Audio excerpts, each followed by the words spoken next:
Chukwuemeka Nwosu had spent years believing he could never father a child. That cruel diagnosis had destroyed his marriage, turning the love of his life into the woman he hated most. But on a rainy evening in Lagos, everything he believed collapsed in a single heartbeat. Outside a garbage dump, he saw his ex-wife, Adaeze, crawling out of a giant dumpster with 3 hungry children wrapped in torn blankets. Then, the oldest boy looked up.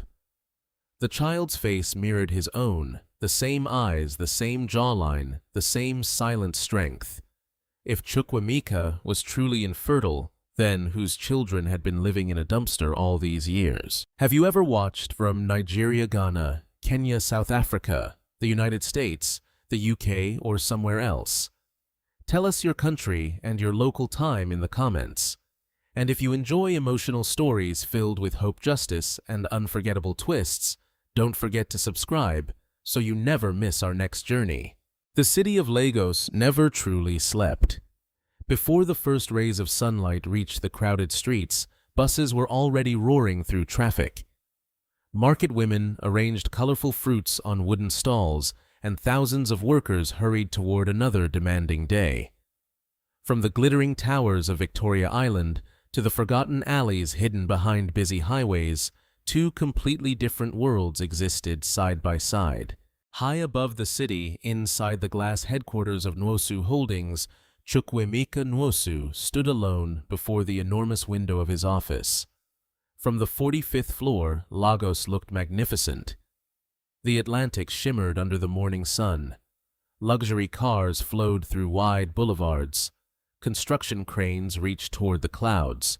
Billboards carried the smiling face of his company. Everything below represented success. Everything except the emptiness inside him. For nearly 8 years, Chukwuemeka had become one of Nigeria's youngest billionaires. His investments stretched across construction, logistics, renewable energy, and technology. Business magazines admired his discipline. Television hosts praised his intelligence. Investors called him a visionary. Yet none of them knew what happened every night after the meetings ended. Every evening he returned to a mansion that echoed with silence. No children's laughter, no family dinners, no warm conversation waiting at home. Only perfectly polished marble floors and expensive furniture that no one truly lived among. His house had become a museum dedicated to loneliness. His personal assistant often suggested vacations. His closest business partners encouraged him to remarry. His mother constantly introduced daughters from wealthy families. He always refused. The newspapers believed he was simply obsessed with work. Only Chukwuemeka knew the truth. Part of him had stopped living the day he signed the divorce papers. 8 years earlier, he had loved Adaeze Okafor with every part of his heart. She had not come from a wealthy family. She had worked as a junior librarian while attending evening classes. She owned almost nothing except honesty, kindness, and an unwavering belief that love mattered more than money. Those qualities had been exactly what attracted him. When they first met, Chukwuemeka had hidden his family background. He wanted someone to love him, not his wealth. Adaeze had fallen in love with the quiet, ambitious young man who dreamed of building businesses that would create jobs across Nigeria. For 3 years they had shared a small apartment. They cooked together. They argued about ordinary things. They laughed until midnight. They planned names for children they hoped to have someday. Those had been the happiest years of Chukwuemeka's life. Then reality arrived. After 2 years of marriage without pregnancy, both of them visited a respected fertility specialist. The results devastated him. According to Dr. Emeka Okoye, Chukwuemeka suffered from permanent infertility. The doctor spoke gently. "I'm sorry," he had said. "The chances of you fathering a child are almost non-existent." Those words shattered something inside him. Although Adaeze held his hand every day afterward and insisted they could adopt children in the future, Chukwuemeka quietly began withdrawing into himself. He felt incomplete. He believed he had failed her. His confidence disappeared. Then 6 months later, Adaeze came home with tears of joy. "I'm pregnant." Instead of celebrating, Chukwuemeka froze. He remembered every sentence the doctor had spoken. Permanent infertility. Almost impossible. No chance. His heart refused to believe what his ears heard. His mind screamed only one explanation. She had betrayed him. Adaeze cried, begged, explained that miracles happened, that doctors could make mistakes, that they should seek another opinion. But Chukwuemeka had already built a prison inside his own mind. Every attempt she made to explain sounded like another lie. Every tear seemed like another performance. His pain blinded him. The divorce that followed became one of the biggest scandals among Lagos's wealthy families. His mother, Ngozi Nwosu, openly supported the separation. She insisted that no respectable man should raise another man's child. Friends stopped mentioning Adaeze's name. The newspapers eventually forgot the story. Life moved on, or at least everyone believed it had. Standing before the window, now Chukwuemeka closed his eyes. The memory still hurt, as if it had happened yesterday. He remembered the final moment. Adaeze standing outside the mansion. One suitcase. One hand resting protectively over her pregnant belly. Her voice trembling. "If this child is yours one day, you'll regret not believing me." He had turned away without answering. For years he convinced himself he had made the correct decision. Until yesterday. Yesterday had destroyed 8 years of certainty. He could still see the scene as clearly as if it were unfolding again. The giant metal dumpster behind an abandoned shopping complex. The rain pouring relentlessly. Adaeze climbing out while shielding 3 frightened children. The oldest boy helping his younger brother. The little girl wrapping her torn sweater around the smallest child instead of herself. And then, that face. The boy's eyes, the shape of his nose. Even the determined expression reminded Chukwuemeka of photographs taken during his own childhood. It had been impossible. Absolutely impossible. Unless... No, he whispered to himself. He had barely slept all night. His breakfast remained untouched. 3 important meetings had been postponed because he could not concentrate. His finance director had noticed immediately. "Sir, are you feeling all right?" "I'm fine." "You've reviewed the same document 4 times." "I said I'm fine." The director quietly left. Everyone inside the company respected Chukwuemeka enough not to ask further questions. Around noon, his phone rang. It was his mother. "Chukwuemeka, don't forget dinner tonight." "I'm busy." "You've been busy every week." "I have work." "There will be important guests." "I won't come." Before she could continue, he ended the call. For the first time in years, he had no interest in discussing business alliances disguised as family dinners. His thoughts remained trapped somewhere else, at a garbage dump, with a woman he had once promised to love forever. As evening approached, the image refused to leave him. He tried reading reports. He tried signing contracts. He even attempted exercising in the company's private gym. Nothing worked. One question kept repeating inside his head. If those children weren't mine, why do they look so much like me? Finally, just before sunset, he made a decision that surprised even himself. He removed his expensive suit jacket. He exchanged his luxury watch for a simple one. He asked his driver to take the evening off. "I'll drive myself." "Sir, I need some air." The driver nodded without questioning him.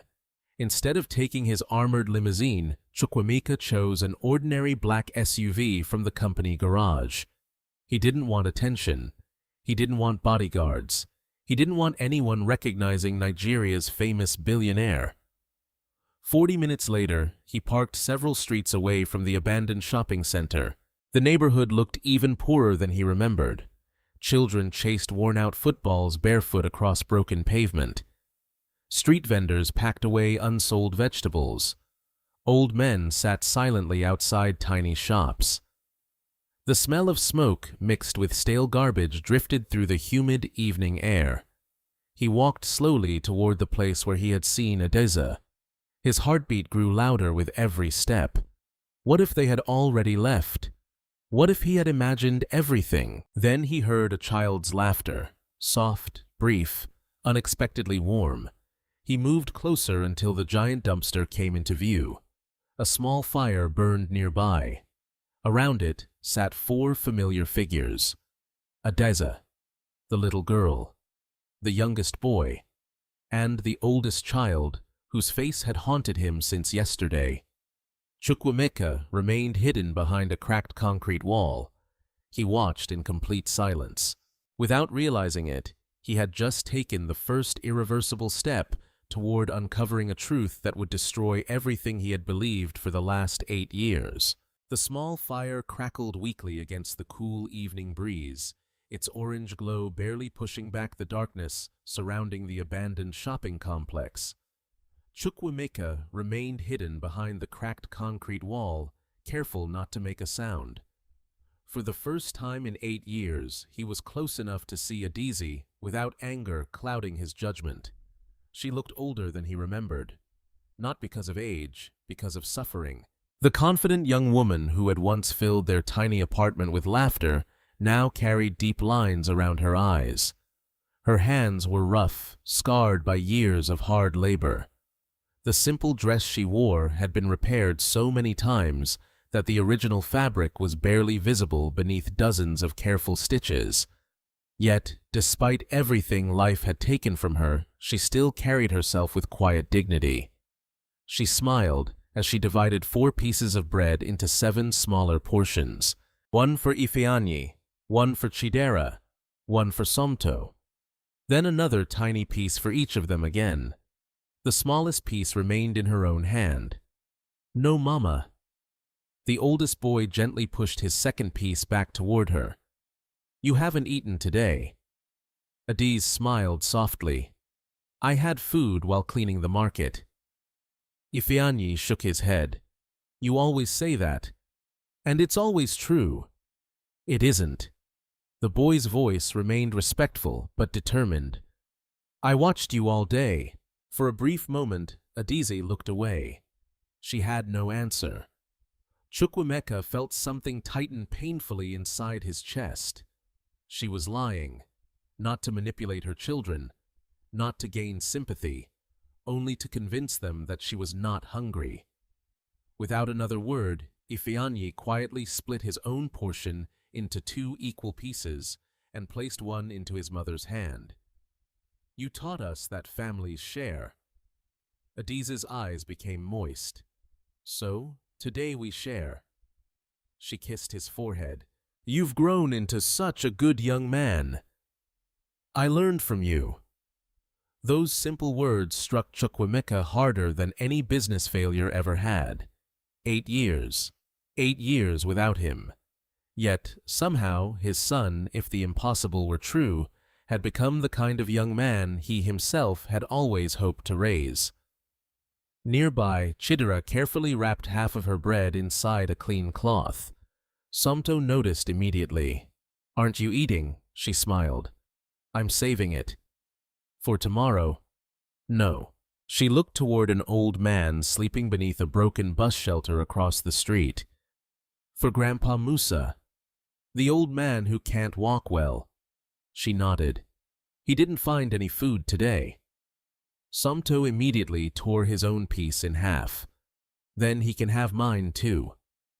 Adaeze closed her eyes for a moment, not to hide tears, but because she had suddenly become overwhelmed with gratitude. "My children," she whispered, "you make me proud every single day."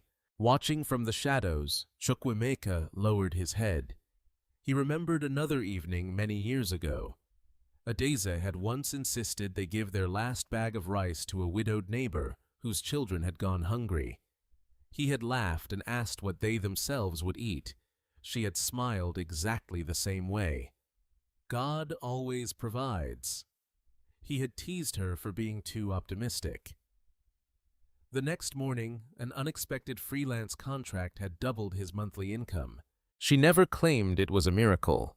She simply continued believing kindness was never wasted. Now she had raised 3 children exactly the same way. Not rich, not comfortable, but compassionate. Suddenly, Somto pointed toward the sky. Mama. Yes. When I grow up, what do you want to become? The little boy smiled brightly. A doctor. Adaeze laughed gently. A doctor. So I can help people who can't pay. Chidera smiled. I want to become a teacher, so every child can learn. Adaeze looked toward Ifeanyi. And you? The oldest boy remained quiet. Finally, he answered. I want a job. Any job, he nodded. So you won't have to sleep outside anymore. Silence followed. Even the distant traffic seemed to disappear. Adaeze reached across the fire and pulled all 3 children into her arms. We won't always live like this. Really, I promise. How? She looked toward the stars appearing above Lagos. I don't know yet, but hope is something no one can steal. Chukwuemeka turned away. His vision had blurred. He told himself it was because of the smoke. Deep inside, he knew it wasn't. Minutes later, Adaeze gathered the empty food wrappers before anyone else could litter the area. She taught the children to clean the place where they slept. Even in poverty, she insisted they respect themselves. As darkness deepened, the 4 of them spread old cardboard sheets inside the large industrial dumpster that had become their shelter. It was cleaner than sleeping on the flooded ground. The metal walls blocked some of the wind. The children arranged themselves carefully. Somto curled beside Chidera. Ifeanyi stayed closest to the entrance, almost like a guard protecting the family. Adaeze gently covered them with one worn blanket. Only after making sure each child was warm did she sit near the opening instead of lying down. She remained awake, watching, listening, protecting. Chukwuemeka checked his watch. Almost midnight. She had not slept. She was making sure her children could. He quietly returned to his SUV. His heart felt heavier than when he had arrived. Everything he had witnessed contradicted the story he had believed for years. A cheating wife, a dishonest woman, someone capable of betrayal. Nothing about Adaeze matched that image anymore. Nothing. As he started, the engine movement suddenly caught his attention. 3 young men emerged from a narrow alley. They staggered slightly. Their loud laughter echoed across the empty street. Even from a distance, Chukwuemeka recognized trouble. The men noticed his parked SUV. One nudged another. Luxury vehicle, late at night. Only one person inside. They smiled. The tallest man approached first. He knocked on the driver's window. Good evening, boss. Chukwuemeka remained silent. Looks like you're lost. Still no answer. The second man circled toward the passenger side. The third moved behind the vehicle. His instincts immediately warned him. They were surrounding him. The first man suddenly pulled the door handle. Locked. He knocked harder. We just want to ask for a little help. Before Chukwuemeka could react, the second man picked up a broken concrete block. The intention was obvious. Break the window, steal the car, maybe worse. Just as the concrete block rose into the air, "Stop!" a young voice shouted across the street. Everyone turned. Ifeanyi came running toward them. The boy held nothing but a long wooden stick he had picked up from the roadside. "Leave him alone!" The tallest thug laughed. "Go back to bed, little boy." "No, this isn't your business." "It is now." Without hesitation, Ifeanyi struck the concrete block with the stick. The impact startled the attacker just enough for the block to fall harmlessly onto the pavement. The loud crash echoed through the empty street. Lights switched on in nearby buildings. Dogs began barking. People shouted from distant windows. The three criminals looked around nervously. Police patrols often passed through the area after midnight. "This isn't worth it." The tallest one spat on the ground before running away. The others followed immediately. Within seconds, the street became quiet again. Breathing heavily, Ifeanyi leaned on the stick. "You okay, sir?" Chukwuemeka slowly stepped out of the SUV. For the first time, they stood face to face. Under the yellow streetlight, the resemblance became almost unbearable. The same determined eyes, the same shape of the eyebrows. Even the way the boy stood reminded him of old photographs his father used to treasure. "You!" Chukwuemeka struggled to speak. "You shouldn't have done that." Ifeanyi shrugged. "My mother says, if we watch someone suffer when we can help, then we're helping the wrong people." Chukwuemeka stared at him. Those words, that philosophy, it belonged to Adaeze.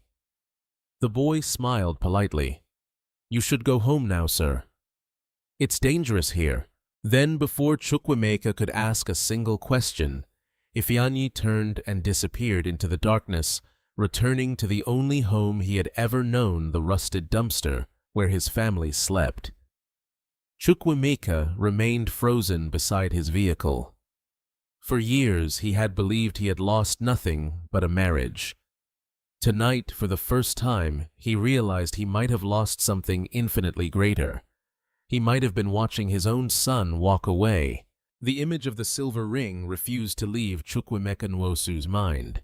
Long after he drove away from the abandoned shopping complex, long after the streets of Lagos had emptied into the quiet hours before dawn, he could still see Adaeze lifting the thin chain from beneath her faded dress. The wedding band he had placed on her finger 8 years earlier had not disappeared. She no longer wore it as a wife, yet she had never thrown it away. Instead, she had kept it close to her heart through years of hunger, rejection, and homelessness. He had convinced himself that she had betrayed him. She had spent 8 years carrying the symbol of a marriage he believed had never meant anything to her. Those two truths could not exist together. Something was terribly wrong. Chukwuemeka reached his mansion shortly after 2 o'clock in the morning. The gates opened automatically as his SUV entered the enormous compound where fountains glowed beneath carefully arranged lights. The house stood exactly as it always had, grand, spotless, and painfully silent. A security guard hurried toward the vehicle. "Good evening, sir." Chukwuemeka gave a brief nod. "Has anyone been looking for me?" "Madame Ngozi called twice, sir." "I'll speak with her another day." He walked through the marble entrance hall without another word. The expensive paintings decorating the walls suddenly seemed meaningless. The crystal chandelier hanging above the staircase reflected hundreds of tiny lights, but none of them warmed the emptiness inside him. He entered the dining room. A table large enough for 12 people stood perfectly arranged. Only one plate had been prepared. He looked at it for several seconds before quietly walking away. The housekeeper noticed. "Sir, would you like me to warm your dinner?" "No." "You haven't eaten since breakfast." "I'm not hungry." She wanted to insist, but knew better. After years of working in the mansion, everyone understood that when Chukwuemeka spoke in that calm tone, his mind was somewhere no one else could reach. Instead of going to bed, he entered his private study. The room overlooked the city skyline. Shelves filled with books surrounded a large wooden desk where countless business decisions had been made. On one wall hung photographs documenting the growth of Nwosu Holdings. One photograph had always remained hidden. Inside the bottom drawer of his desk lay an old wedding album. He had not opened it since the divorce. Tonight, without fully understanding why he pulled it out. Dust covered the leather cover. His hands trembled slightly as he turned the first page. There was Adaeze, smiling beneath a simple white wedding dress. There was himself, looking at her as though nothing else in the world existed. Neither of them had come from luxury. The ceremony had been modest. Most of the decorations had been arranged by friends. Adaeze had insisted that money should be invested in their future rather than spent on one extravagant day. Back then, Chukwuemeka had admired that practical wisdom. He remembered laughing when the electricity briefly failed during the reception. Instead of complaining, Adaeze had convinced everyone to continue dancing beneath candlelight. The guests later called it the happiest wedding they had ever attended. He turned another page. A photograph showed the two of them painting the walls of their first apartment. Another captured them sharing roasted corn from a roadside vendor because they could not afford a restaurant. Another showed Adaeze asleep on the sofa while holding one of his business proposals in her lap after staying awake all night helping him proofread it. He slowly closed the album. The woman in those photographs did not resemble someone capable of betrayal. She resembled someone who had built every dream beside him. He lowered his head into his hands. For the first time in years, doubt replaced certainty. The following morning, Chukwuemeka arrived at the headquarters of Nwosu Holdings earlier than usual. Employees greeted him respectfully. Normally, he noticed every detail. Today, he noticed nothing. During the executive meeting, directors discussed expansion plans, quarterly profits, and international partnerships. Words floated around the conference room. He heard almost none of them. Mr. Nwosu, his finance director cleared his throat. We're waiting for your decision. Chukwuemeka looked up. I'm sorry. The housing proposal. He glanced briefly at the documents before signing them almost automatically. The meeting ended. Most executives left. His personal assistant, Uche Obi, remained behind. Sir? Yes. You seem distracted. I'm fine. Uche hesitated. You've said that 3 times today. A faint smile appeared on Chukwuemeka's face. Have I? You've also signed 2 documents without reading them. That had never happened before. Not once in 8 years. Chukwuemeka leaned back in his chair. Uche. Yes, sir. Our foundation still runs community outreach programs. Every week. I want to expand them. To which districts? The poorest parts of Lagos. Any specific reason? No publicity. No interviews. No photographs. Simply help people. His assistant nodded while writing everything down. We can increase food distribution. Good. We can provide school materials. Good. We can arrange temporary medical clinics. Do it. And should your name appear on the donations? No. Should the company logo be displayed? No. Uche looked genuinely confused. This isn't about reputation, is it? Chukwuemeka answered quietly. No. It's about responsibility. An hour later, Mrs. Ezine Okoro, director of the Nwosu Foundation, arrived. She carried several reports detailing ongoing charity projects. Chukwuemeka pushed the paperwork aside. I need your help. Anything. There is a homeless family living near the abandoned shopping complex in Ajagunle. She listened carefully. A mother. 3 children. I want them included in every outreach visit. Would you like us to relocate them? Not yet. Mrs. Okoro frowned slightly. Why not? Because I don't want them to feel rescued. She looked surprised. They deserve dignity. If assistance arrives too suddenly, they'll ask questions, so treat them exactly as every other family. No special treatment. No expensive gifts. No envelopes full of cash. Only practical help. Mrs. Okoro smiled warmly. Whoever they are, they're fortunate someone cares. Chukwuemeka remained silent. He wasn't sure whether fortune had anything to do with it. Perhaps it was guilt. Perhaps it was hope. Perhaps it was both. That afternoon, outreach volunteers distributed food packages throughout several homeless communities. When one volunteer offered Adaeze 2 large bags of groceries, she politely accepted only one. "The children need this. Please take the second bag as well." Adaeze shook her head. "There are other families. We brought enough. Someone always arrives after the volunteers leave. They'll need it more." The volunteer reluctantly respected her decision. Hidden inside a parked vehicle across the street, Chukwuemeka watched everything. He noticed that Adaeze thanked every volunteer by name after reading their identification badges. She smiled despite her exhaustion. She encouraged Somto to help an elderly woman carry her supplies. She reminded Chidera to thank everyone properly. Nothing she did was meant to impress anyone.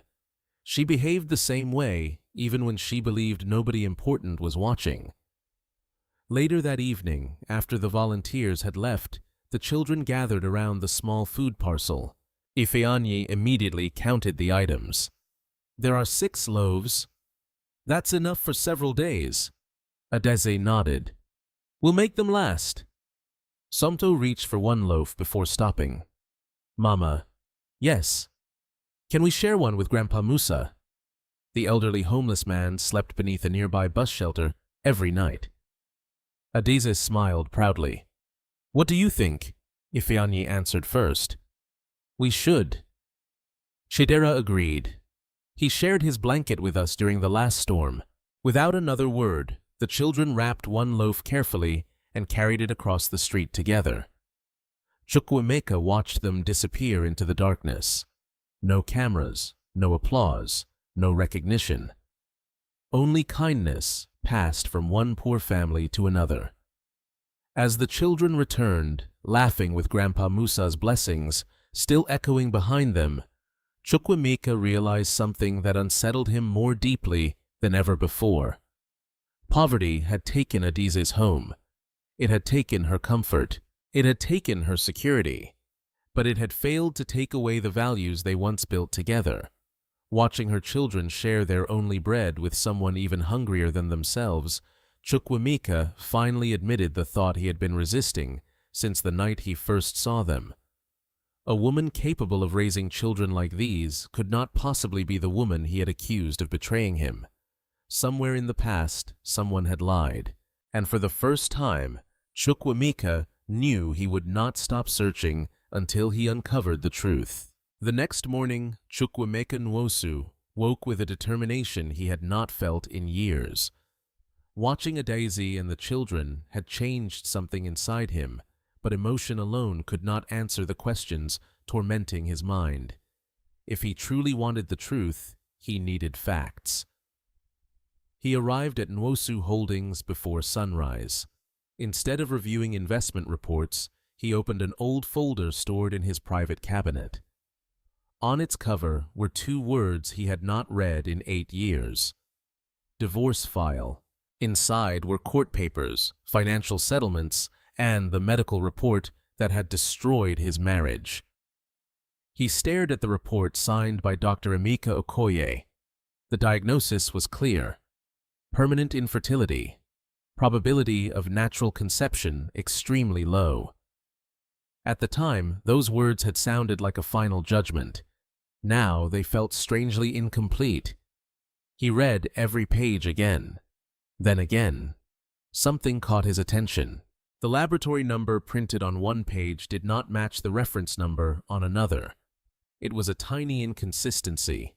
8 years ago, he had been too devastated to notice. Now, it seemed impossible to ignore. He immediately called his personal assistant. "Uche." "Yes, sir. I need every medical record connected to my examination 8 years ago. I'll contact the hospital. And don't tell anyone why." "Understood." An hour later, Uche returned with disappointing news. The hospital says many older records were archived after a flood damaged part of their storage. "That's convenient. They're still searching." Chukwuemeka leaned back in silence. He no longer believed in convenient explanations. Meanwhile, across the city, Adaeze finished another exhausting shift cleaning a shopping center. The supervisor handed each worker a small envelope containing their daily wages. Some employees immediately spent their money on lunch. Adaeze walked past every food stall. Instead, she entered a small neighborhood shop. She bought rice, beans, cooking oil, soap, exercise books, pencils. When she counted the remaining money, there was barely enough left for transportation. She smiled anyway. The shop owner, an elderly woman named Mama Bisi Adiemi, watched quietly. "You never buy anything for yourself." Adaeze laughed softly. "I already have everything I need." Mama Bisi shook her head. "No, my daughter. You only say that because your children come first." Adaeze looked toward the shopping bag. "They've already lost enough.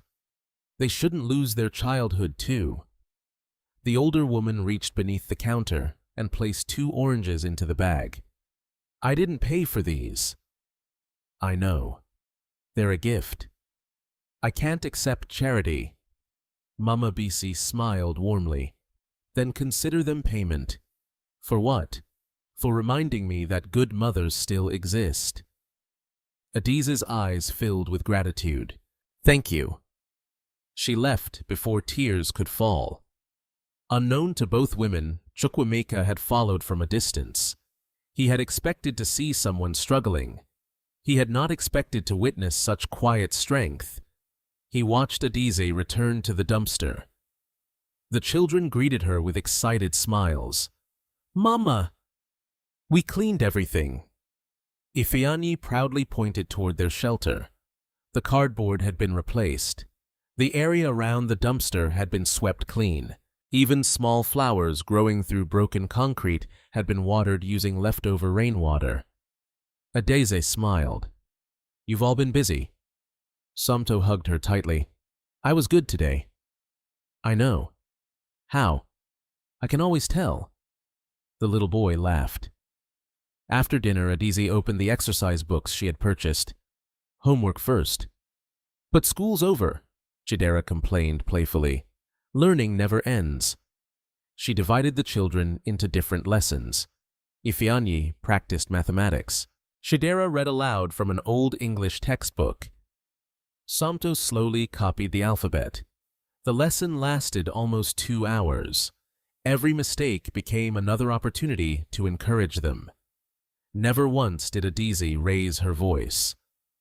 Watching from inside his parked vehicle, Chukwuemeka remembered countless evenings years ago. She had tutored neighborhood children for free. She always believed education could change a person's future. Some dreams never changed. Back at his office the following day, Uche entered, carrying several photocopies. "We found additional documents." Chukwuemeka immediately stood. "What did you discover?" "The hospital recovered billing records." "And?" "The laboratory listed on your report says they never performed the analysis." Silence filled the office. "What do you mean?" "The sample was supposedly processed somewhere else." "Where?" "There is no address. No registration. No laboratory code. Only a handwritten note." Chukwuemeka slowly lowered the papers. His heartbeat accelerated. So the report may never have come from an authorized laboratory. He looked out the window. 8 years. 8 years built upon a document that might never have been genuine. He picked up his phone. "Arrange a meeting with Barrister Olumide Balogun. The lawyer, immediately. If anyone can uncover what happened, it's him." That afternoon, the respected attorney arrived. After reviewing every document carefully, he removed his glasses. "There are too many inconsistencies." "You believe me?" "I believe the paperwork deserves investigation." "Can the truth still be found after 8 years?" Olumide nodded. Slowly. "Documents disappear. People lie. But guilt has a habit of surviving. What do you recommend? We start with the doctor. And if he refuses to cooperate, then we keep digging. Someone always leaves a trail. As the meeting ended, Chukwuemeka felt something unfamiliar. Not certainty, not relief, hope. For the first time since seeing Adaeze, hope rested on evidence rather than emotion. At the same moment, several kilometers away, Ifeanyi carefully folded the family's only blanket before sunset. He looked at his mother. Mama, yes. Do you think my father is alive? Adaeze stopped what she was doing. After a long silence, she answered honestly. I believe he is. Will I ever meet him? She forced a gentle smile despite the ache inside her heart. When the right time comes, the truth always finds its way home. Neither of them knew that at that very moment, the man they were talking about had finally begun searching for that truth. The following morning, Chukwuemeka Nwosu arrived at a private medical center on the outskirts of Lagos before sunrise. He had deliberately chosen a hospital that had never worked with his family or his company. If the truth had been manipulated, once he wanted no room for doubt a second time. Only one person knew about the appointment. Barrister Olumide Balogun. The lawyer had insisted on complete confidentiality. If someone went to great lengths to deceive you once, Olumide had warned, we shouldn't assume they won't try again. Chukwuemeka agreed. Inside the hospital, Dr. Aisha Sule, a respected fertility specialist, welcomed him into her office. I have reviewed the information your lawyer sent. She looked at the old medical report for several moments before placing it aside. Before we discuss this document, I'd like to perform a completely new evaluation. I understand. You should know that medical science has advanced considerably over the last 8 years. I only want the truth. She nodded. That's exactly what we'll look for. The examination lasted several hours. Blood samples were taken. Additional laboratory tests were ordered. Every procedure followed strict verification protocols. When everything was finished, Dr. Aisha walked him to the consultation room. Some results will take a few days. I can wait. But there is something I can already tell you. Chukwuemeka sat upright. The diagnosis you received years ago should never have been treated as absolute without repeated confirmation. What does that mean? It means one examination rarely justifies declaring permanent infertility. He frowned. So the doctors should have requested more tests. Yes. And if there were unusual findings, they should have been confirmed independently. She paused before continuing. I'm not saying the report was false. I'm saying it was incomplete. Those words echoed in his mind long after he left the hospital. Incomplete. Not impossible. Not certain. Incomplete. For the first time in years, hope entered through a door that logic had finally opened. Meanwhile, Adaeze began another exhausting workday.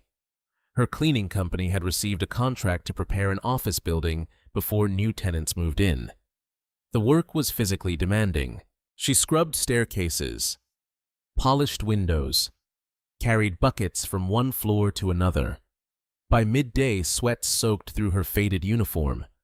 A younger employee noticed her rubbing her aching wrist. Auntie Adaeze, let me carry that. Adaeze smiled. You've already done enough. I don't mind.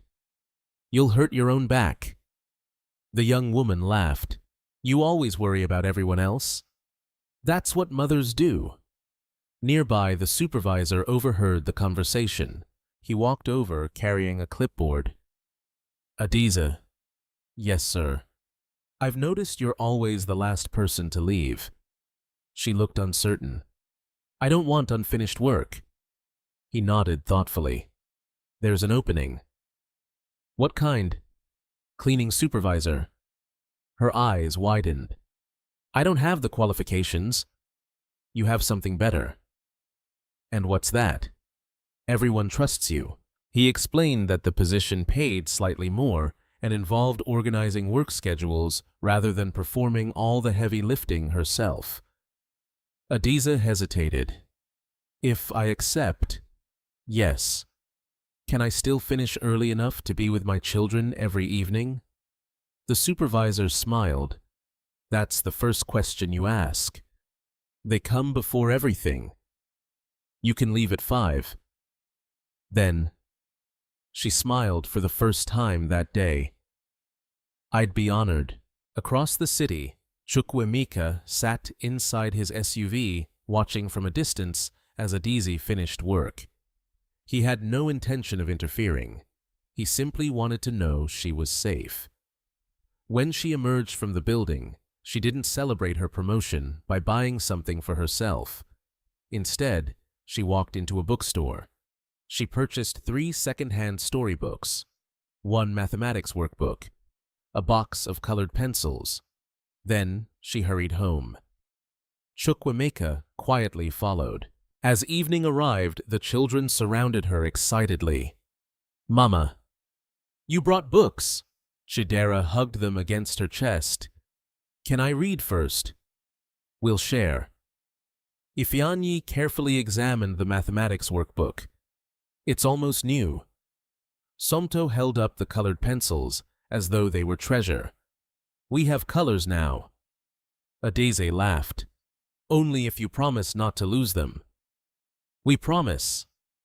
They spread the books across a flattened cardboard box that served as a table. One by one, the children took turns reading aloud.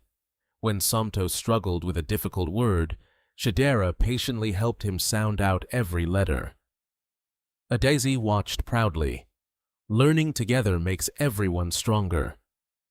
From inside his vehicle, Chukwuemeka couldn't stop staring. He had attended elite schools. He had studied abroad. His children, if they truly were his, were celebrating second-hand books as though they had discovered gold. The contrast broke his heart. As darkness settled over the neighborhood, a small argument broke out nearby. 2 homeless men began shouting over a plastic container of leftover food. People stepped back. Nobody wanted to become involved. Before the situation escalated, Ifeanyi quietly walked over carrying half of his own dinner. You can have this. Both men stopped arguing. One looked embarrassed. We can't take your food. You need it more. The older man slowly accepted the bread. Thank you. The argument ended immediately. Returning to his family, Ifeanyi simply sat down as though nothing unusual had happened. Adaeze looked at him with quiet pride. Why did you do that? They were hungry. So are you. He smiled. We'll all sleep better if nobody fights tonight. Those words reminded Chukwuemeka so much of Adaeze that he felt tears forming. Years ago she had once told him, peace begins when someone chooses kindness first. Now their eldest son spoke with that same quiet wisdom.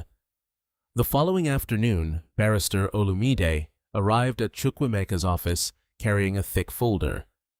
I've made progress. What did you find? The original hospital employed 3 laboratory technicians, and only one still works there. Did you speak with him? I did. Olumide opened the folder. He remembers your case. Chukwuemeka leaned forward. What did he say? He never handled your sample, but someone signed the report. That's the strange part. The signature belongs to Dr. Emeka Okoye. So, the technician insists Dr. Okoye personally collected the results instead of allowing the laboratory to process them normally. Silence filled the office. Is that unusual? Very. Olumide nodded. Doctors almost never bypass laboratory procedures. So he intercepted the process. It appears that way. Chukwuemeka slowly stood and walked toward the window. The city stretched endlessly beneath him. Every answer uncovered another question. Every clue pointed toward deliberate manipulation. His phone vibrated. It was Dr. Aisha Sool. "I've received part of your laboratory results." His heart raced. "Can you tell me anything?" "Only one thing for now." "I'm listening." "Based on the initial findings." She paused carefully. "I see no evidence supporting a diagnosis of permanent infertility." Chukwuemeka closed his eyes. For several seconds he couldn't breathe. 8 years. 8 years of guilt. 8 years of loneliness. 8 years believing the impossible. Now, a respected specialist had told him the very foundation of that belief was collapsing. He thanked the doctor and ended the call. Olumide watched him quietly. "Good news," Chukwuemeka nodded slowly. "The old diagnosis may have been wrong." The lawyer folded his hands. "Then we're closer than ever." "Closer to what?" Olumide answered without hesitation. "The truth." Far across Lagos, Adaeze tucked her children beneath their worn blanket. Looking up at the stars, she whispered the same prayer she had repeated every night for years. "Please protect my children." Unknown to her, the man she had once loved had finally begun fighting to uncover the lie that had stolen 8 years from all of their lives. 3 days passed before the weather changed. Dark clouds gathered over Lagos from early morning, swallowing the bright blue sky that usually stretched above the city. By afternoon, strong winds swept through crowded streets, blowing dust into the air and forcing street vendors to tie down their stalls. Radio stations warned residents to prepare for heavy rain. Most people hurried home. For families living on the streets, there was nowhere to run. Adaeze looked towards the sky as she finished her shift. "This storm is going to be bad," one of her co-workers said. "I know. Come stay with my family tonight." Adaeze smiled gratefully. "Thank you. But there isn't enough room for 4 children."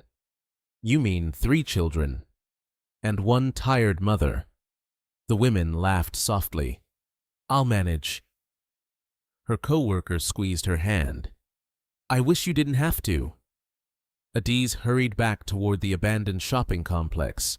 She found Ifeanyi already reinforcing the cardboard walls around their shelter with old plastic sheets he had collected.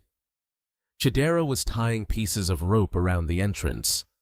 Little Somdo struggled to keep the wind from blowing away their blanket. "You've all been working hard." "We knew the rain was coming." Adaeze knelt beside them. "Let's move everything higher." Together they lifted their few possessions. 3 school books, a cooking pot, 2 spare shirts, 1 family photograph wrapped carefully inside a plastic bag.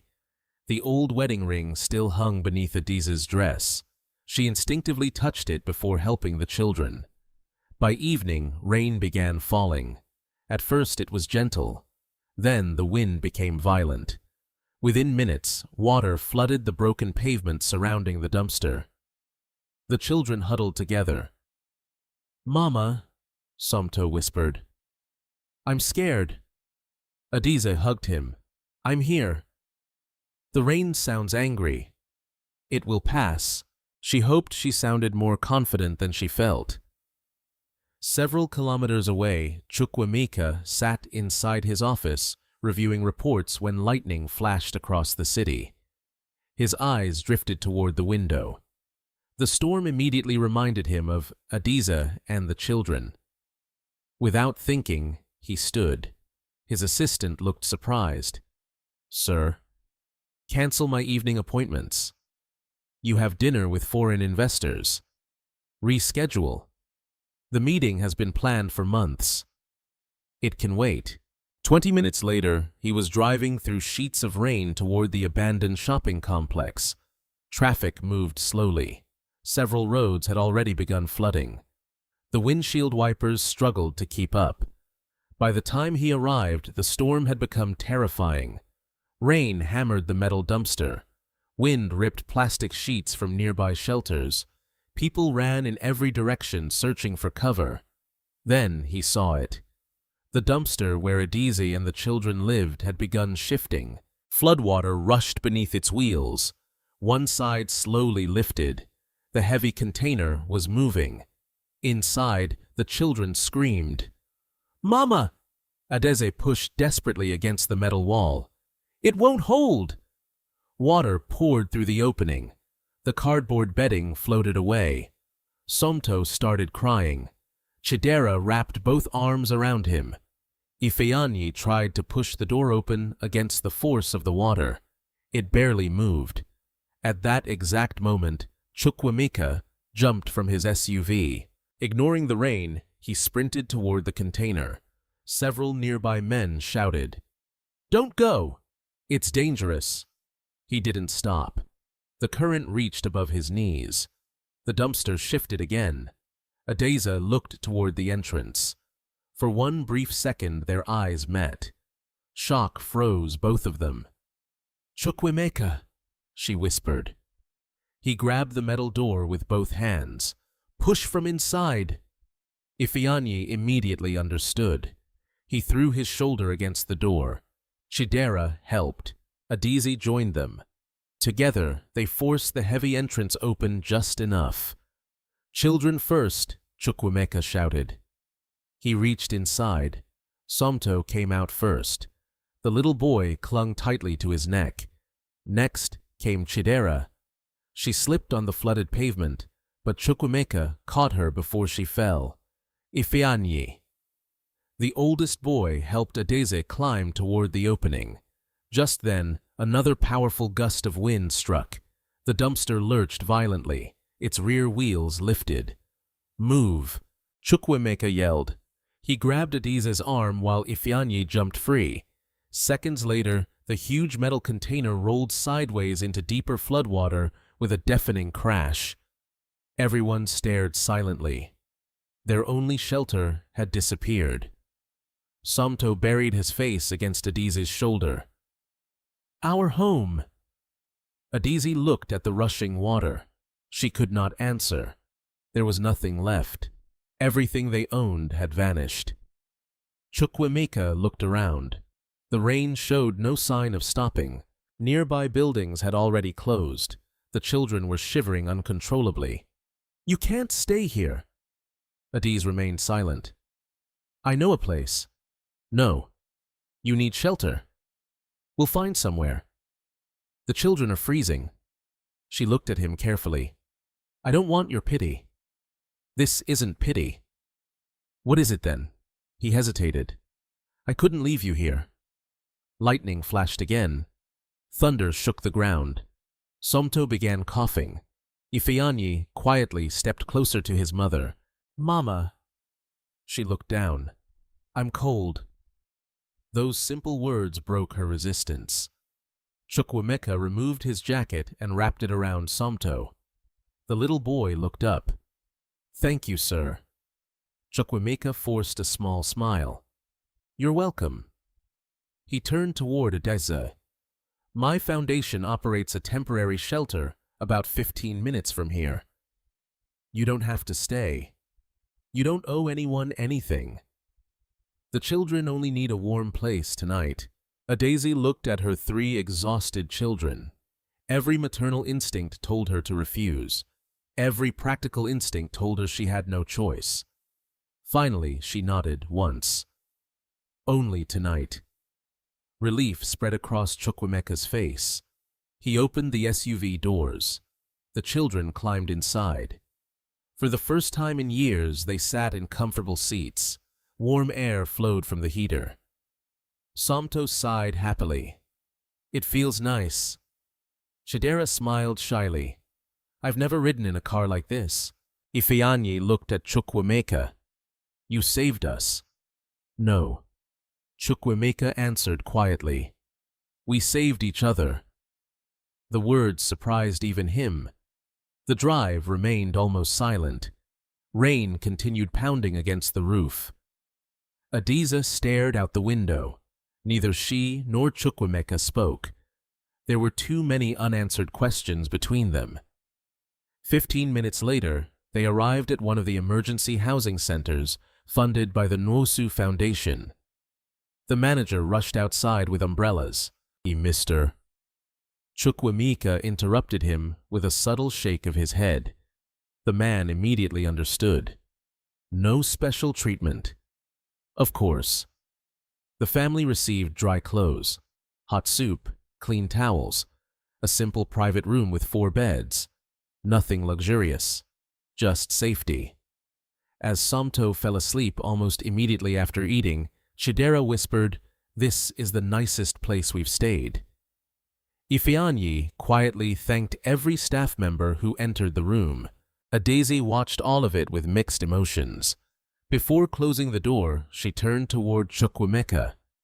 Their eyes met for the first time without rain between them. She spoke barely above a whisper. "I never imagined—" He waited. "That the man who once sent me away," her voice trembled, "would be the one to save my children." Neither of them noticed that the greatest storm had not been the one outside.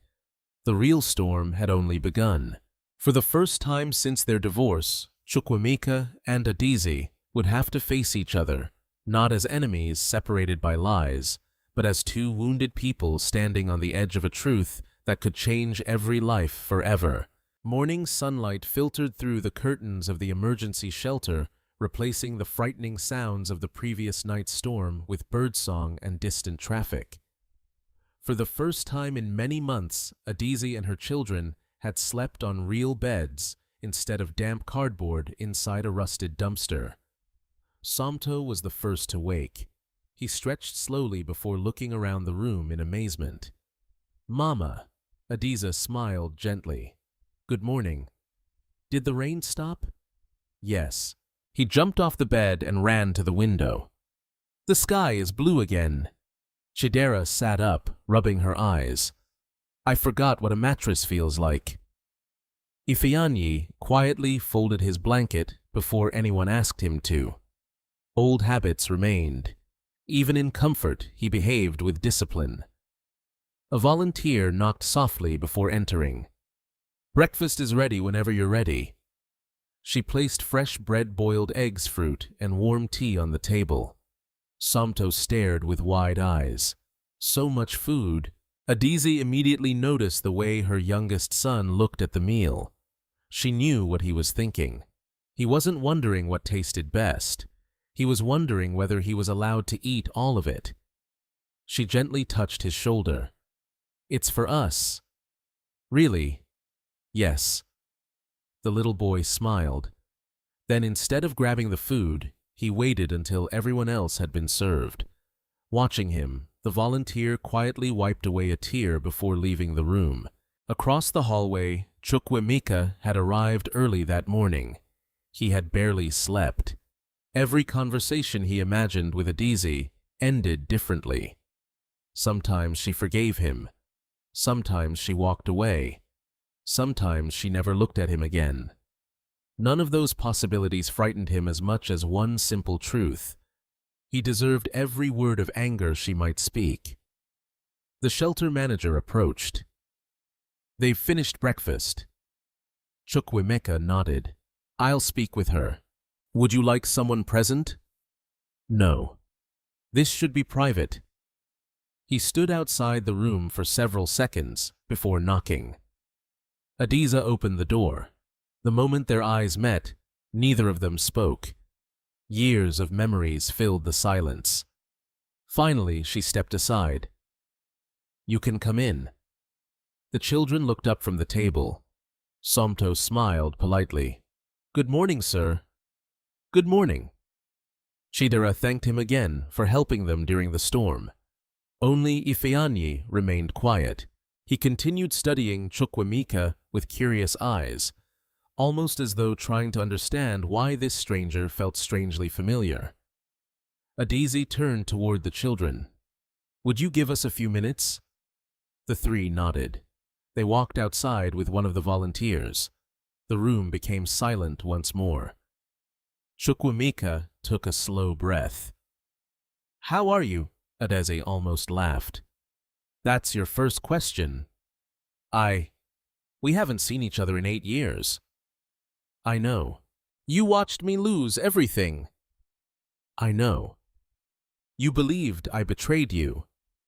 His eyes dropped toward the floor. I know. You divorced me while I was carrying your child. The words struck him like a hammer. He looked up immediately. My child. She stared at him. You still don't believe it. I'm trying to understand. No. You spent 8 years believing one doctor instead of believing your wife. I made a terrible mistake. You made a choice. Silence followed. Neither of them raised their voices. Neither needed to. Every sentence carried years of pain. Finally, Chukwuemeka spoke quietly. I came to apologize. Adaeze looked at him without expression. For what? For not listening. For judging you. For abandoning you. She slowly shook her head. An apology cannot give my children back the years they lost. I know. It cannot erase the nights they slept hungry. I know. It cannot erase every door that closed because I was a divorced pregnant woman. His voice almost broke. I know. For several moments, Adaeze simply watched him. He looked different. Older, more tired, less proud. But pain alone did not rebuild trust. You know what hurt the most? She asked softly. It wasn't the divorce. It wasn't losing the house. It wasn't even becoming homeless. Chukwuemeka remained silent. It was realizing that the one person who knew my heart better than anyone. She struggled to continue. Believed I was capable of betraying him. Tears filled her eyes. I loved you. I never stopped. I would never have destroyed our family. Chukwuemeka felt his own eyes burning. I believe you now. She smiled sadly. Now. After 8 years. I should have believed you then. Yes. You should have. The conversation stopped again. Outside the window, the children laughed with volunteers playing football. Their voices drifted into the room. For a brief moment, both parents turned toward the sound. They're beautiful, Chukwuemeka whispered. Adaeze's expression softened for only a second. They're everything. I've watched them. She looked back at him sharply. You what? I've been watching from a distance.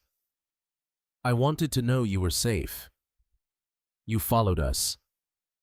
Only after I saw you. You should have come to us. I wasn't ready, she sighed. Neither was I. Before either of them could continue, a gentle knock interrupted the conversation. The shelter manager stepped inside. I'm sorry to interrupt. What is it? Someone has come looking for Mr. Nwosu. Chukwuemeka frowned. Who?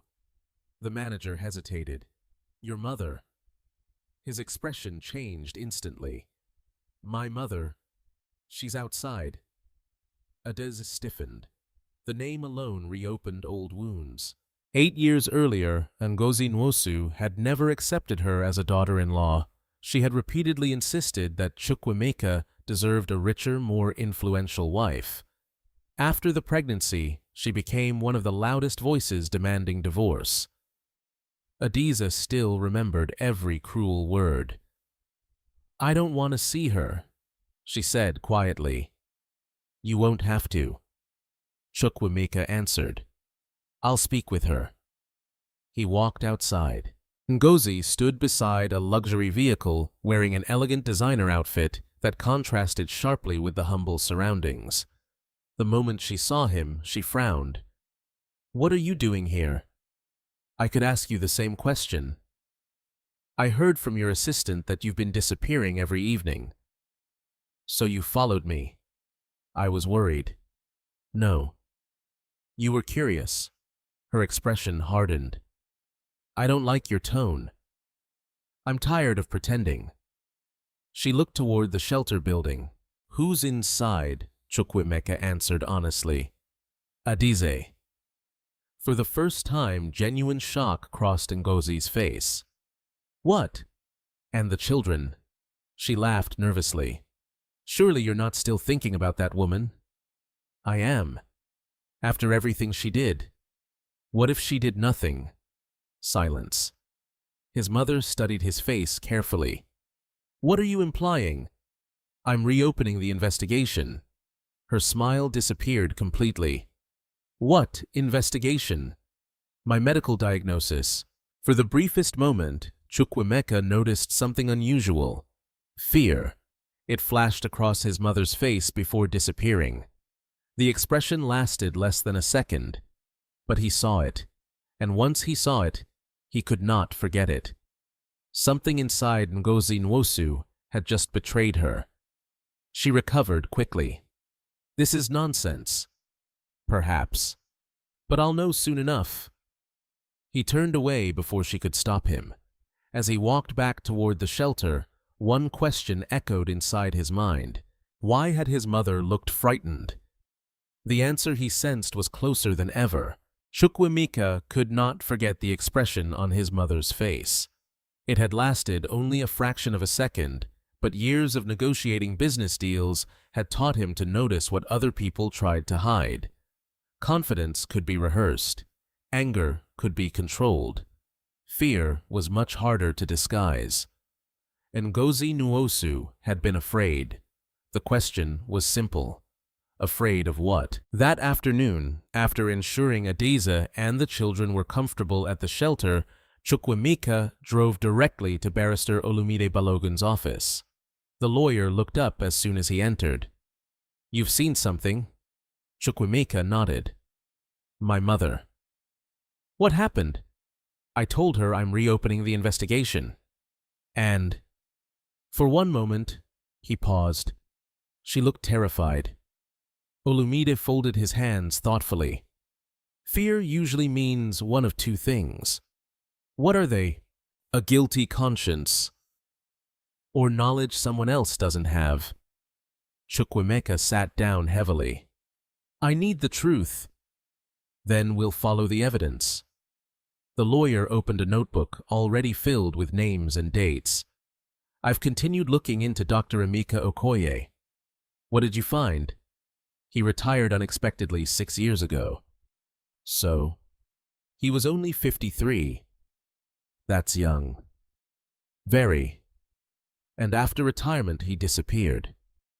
Disappeared. He sold his house. Closed his clinic. No forwarding address. Chukwuemeka frowned. People don't simply vanish. Exactly. Olumide slid another document across the desk.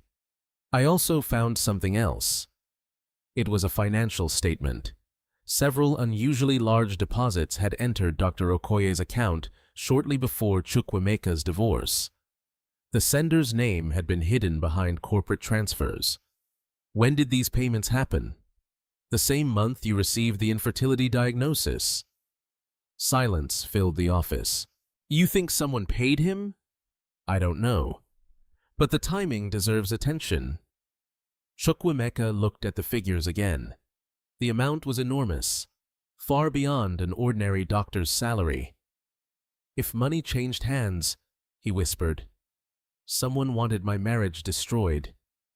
Olumide nodded. That's becoming increasingly possible. At the shelter, life slowly began feeling different for Adaeze and the children. The manager had allowed them to remain temporarily, while social workers searched for longer-term accommodation. The children received clean clothes. Volunteers arranged educational activities. For the first time in months, they no longer worried about rain.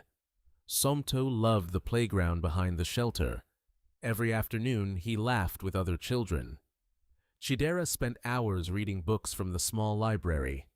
Ifeanyi preferred helping the staff repair broken furniture. One volunteer smiled. You work harder than most adults. Ifeanyi shrugged. If I can help, I should. Don't you want to play? I will later. There are things that need fixing first. The volunteer quietly admired the boy. Responsibility had arrived far too early in his life. That evening, Chukwuemeka visited again. This time, he carried nothing. No gifts, no money, only himself. The children welcomed him warmly. "Sir," Somto ran over first. "Look." He proudly showed a drawing he had made. It pictured 5 people standing together beneath a large tree. Chukwuemeka smiled. "Who's everyone?" Somto pointed carefully. "That's Mama. That's me. That's Chidera. That's Ifeanyi." He hesitated before pointing to the 5th figure. "And him?" Somto looked embarrassed. "I don't know. I just thought every family picture should have a father." The words pierced Chukwuemeka's heart. He forced himself to remain calm. "It's a beautiful drawing." "Thank you." Nearby, Ifeanyi was repairing a loose chair. Chukwuemeka walked over. "Need a hand?" The boy looked surprised. "You know how? I've built a few things before." Together, they tightened several screws. For nearly 20 minutes they worked side by side. Neither spoke much, yet the silence felt comfortable. Finally, Ifeanyi asked, "What do you do for work?" Chukwuemeka smiled slightly. "I manage a company." "A big one.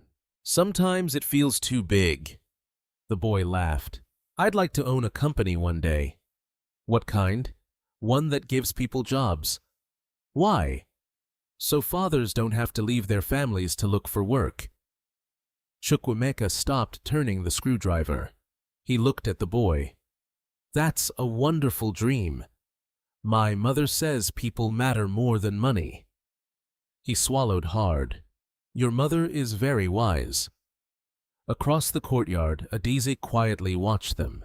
For the first time since the divorce, she saw Chukwuemeka smiling naturally. Not the smile newspapers photographed, not the smile investors admired. A genuine smile. The same one he used to wear before suspicion changed everything. She quickly looked away. Memories were dangerous. Later that night, after the children had gone to bed, Chukwuemeka prepared to leave. Adaeze walked with him to the parking area. "You don't have to visit every day," she said quietly. "I know. They're becoming attached." "I know. If this is only guilt..." "It isn't." She looked directly into his eyes. "Then what is it?" He answered honestly. "I feel like I'm trying to find the family I threw away." She remained silent. "I can't ask you to forgive me." "No. I haven't earned that." "No. But I hope you'll allow me to keep helping." Adaeze looked toward the shelter building where the children slept peacefully. "They deserve stability." "They do. If you're helping them..." She paused. "Do it because they deserve it. Not because you expect anything from me. I promise." She nodded once before returning inside. The following morning, Barrister Olumide called urgently. "I need you to come immediately." 30 minutes later, Chukwuemeka entered the lawyer's office. Several documents lay spread across the desk. "What happened?" "I found someone." "Who?" "A former nurse. She worked with Dr. Okoye." "Is she willing to talk?" "She was afraid." "What changed?" "I convinced her she wouldn't be alone." Chukwuemeka's pulse quickened. "Where is she?" "A nearby cafe." An hour later, they met the elderly woman. Her name was Nurse Grace Eze. She looked nervous.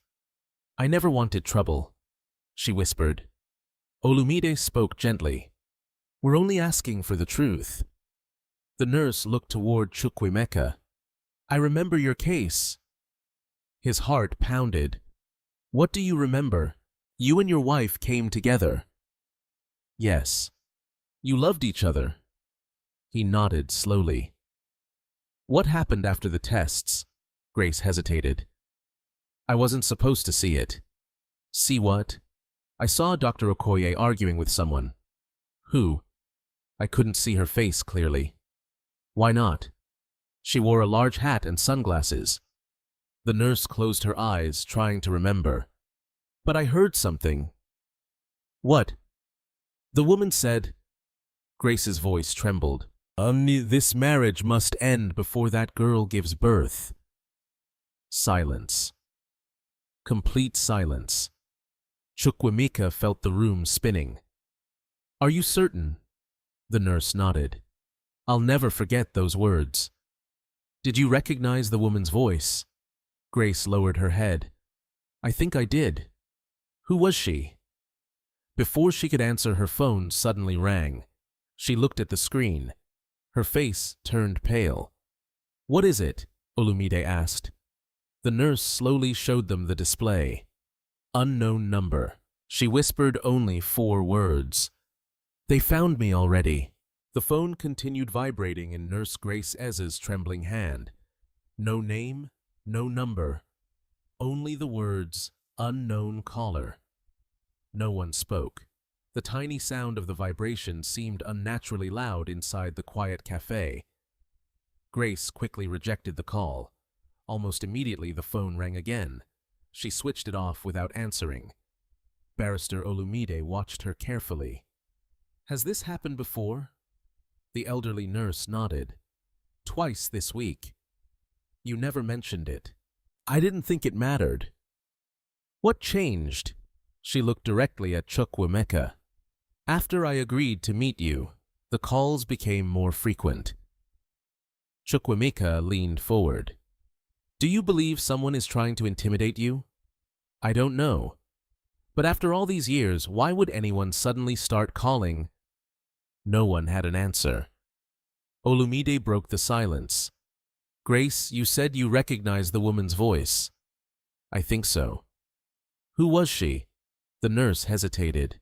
Her hands shook visibly. I cannot swear under oath yet. We're not asking you to. I only remember hearing that voice once before. Where? At the hospital. She closed her eyes, searching through memories, buried for years. The woman wasn't a patient. She walked straight into Dr. Okoye's private office. No appointment. No questions. The staff treated her like someone important. Chukwuemeka's heartbeat quickened. Did you ever learn her name? Grace slowly nodded. I overheard one receptionist greeting her. What did she say? Good afternoon, Mrs. Nwosu. Silence swallowed the table. Chukwuemeka felt the blood drain from his face. My mother? Grace looked down. I cannot promise it was her, but I believe it was. The words landed like stones. For years, Chukwuemeka had defended his mother whenever anyone questioned her motives.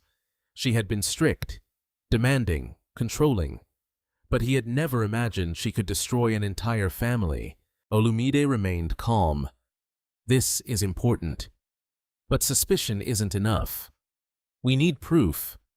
Grace nodded. I understand. I'll testify only when I can be certain. Chukwuemeka thanked her before she quietly left through the back entrance of the cafe. He and Olumide remained seated. Neither man spoke for several moments. Finally, Chukwuemeka whispered, What if she's telling the truth? Olumide folded his hands. Then your mother knows far more than she's admitted. How do we prove it? We follow the money. The money. The payments made to Dr. Okoye. They didn't come directly from your mother's account. So, large transactions often leave indirect records. Companies, foundations, property purchases. Someone always makes a mistake. Chukwuemeka nodded slowly. Then let's find it. The investigation intensified over the next several days. Olumide hired a forensic accountant who specialized in tracing hidden financial transactions. Thousands of pages of bank records were examined. Old company accounts were reopened. Corporate transfers were compared line by line. Progress came slowly, very slowly. Meanwhile, life at the shelter continued. Adaeze had accepted the temporary stability, but she refused to depend on it forever. Every morning she still left for work before sunrise. Every evening she returned before dinner.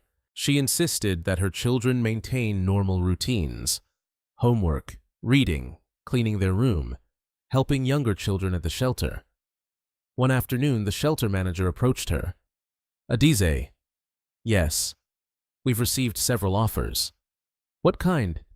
"People want to sponsor your family." She smiled politely. "I'm grateful. But I'd rather earn my future."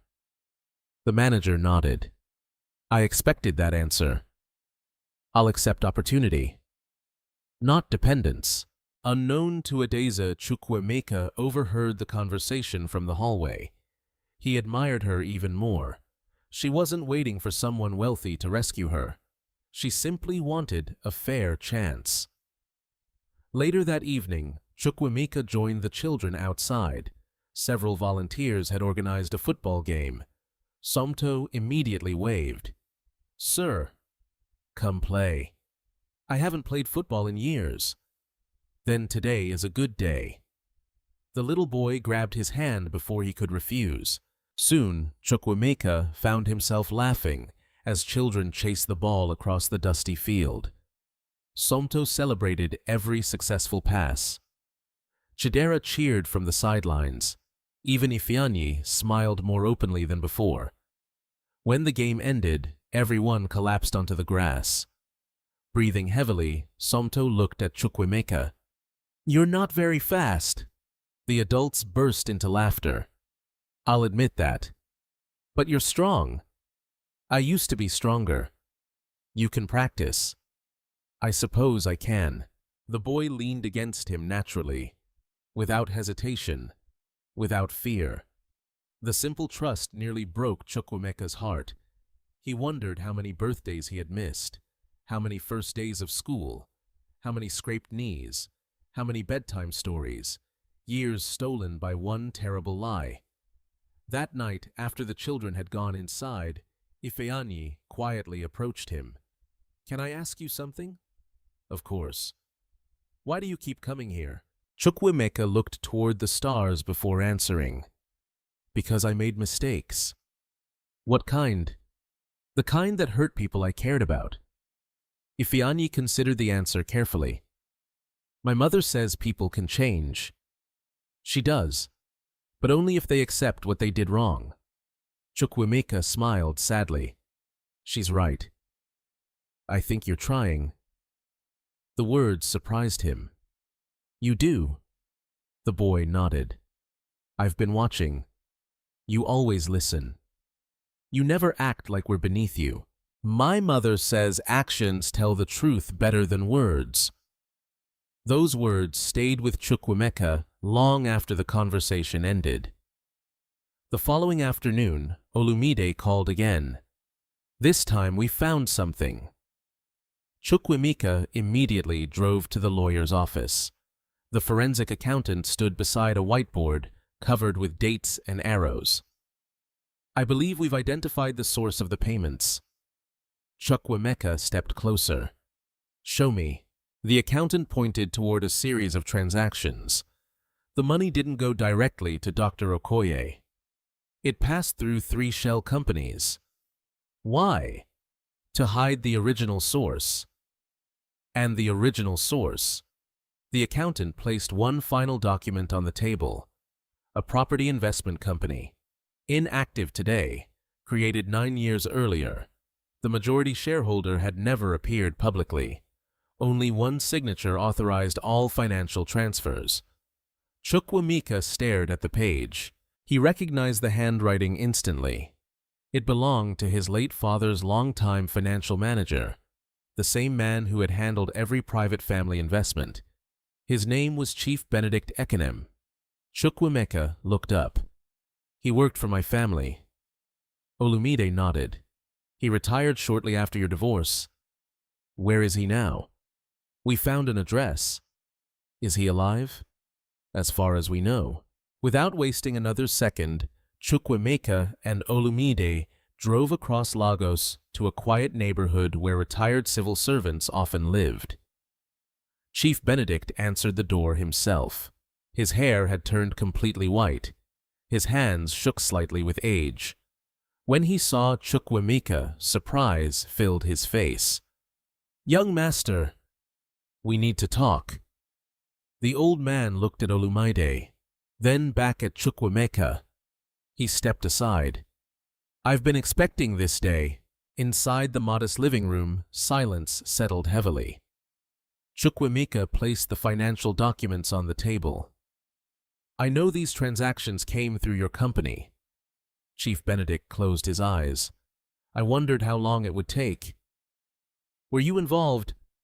The old man sighed deeply. "I transferred the money." "For whom?"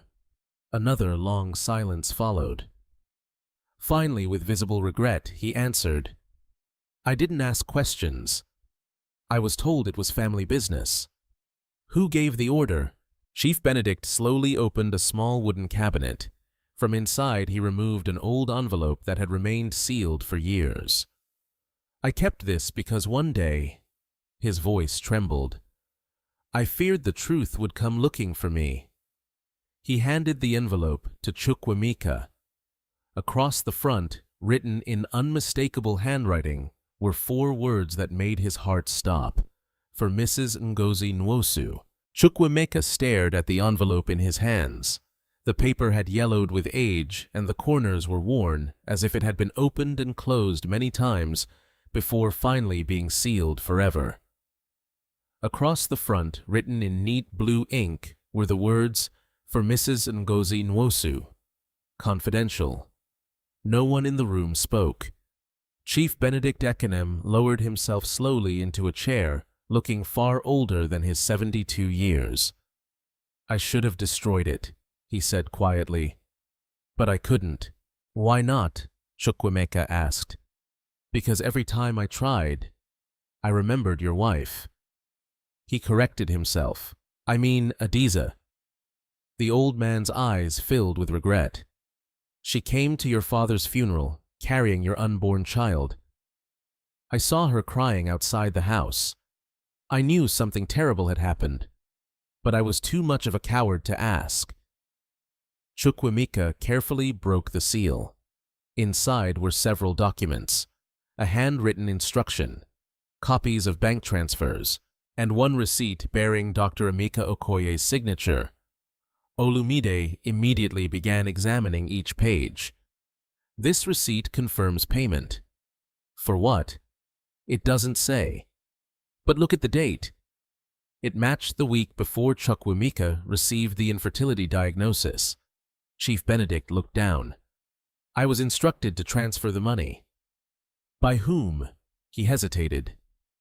"I need to hear you say it," Chukwuemeka whispered. The old man closed his eyes. "Your mother." Silence settled over the room. The words were no longer a suspicion. They were becoming reality. "What exactly did she tell you?" Olumide asked. Chief Benedict answered slowly. "She said there was a family matter. She didn't want details appearing in company accounts. I trusted her. I had worked for your father for over 30 years.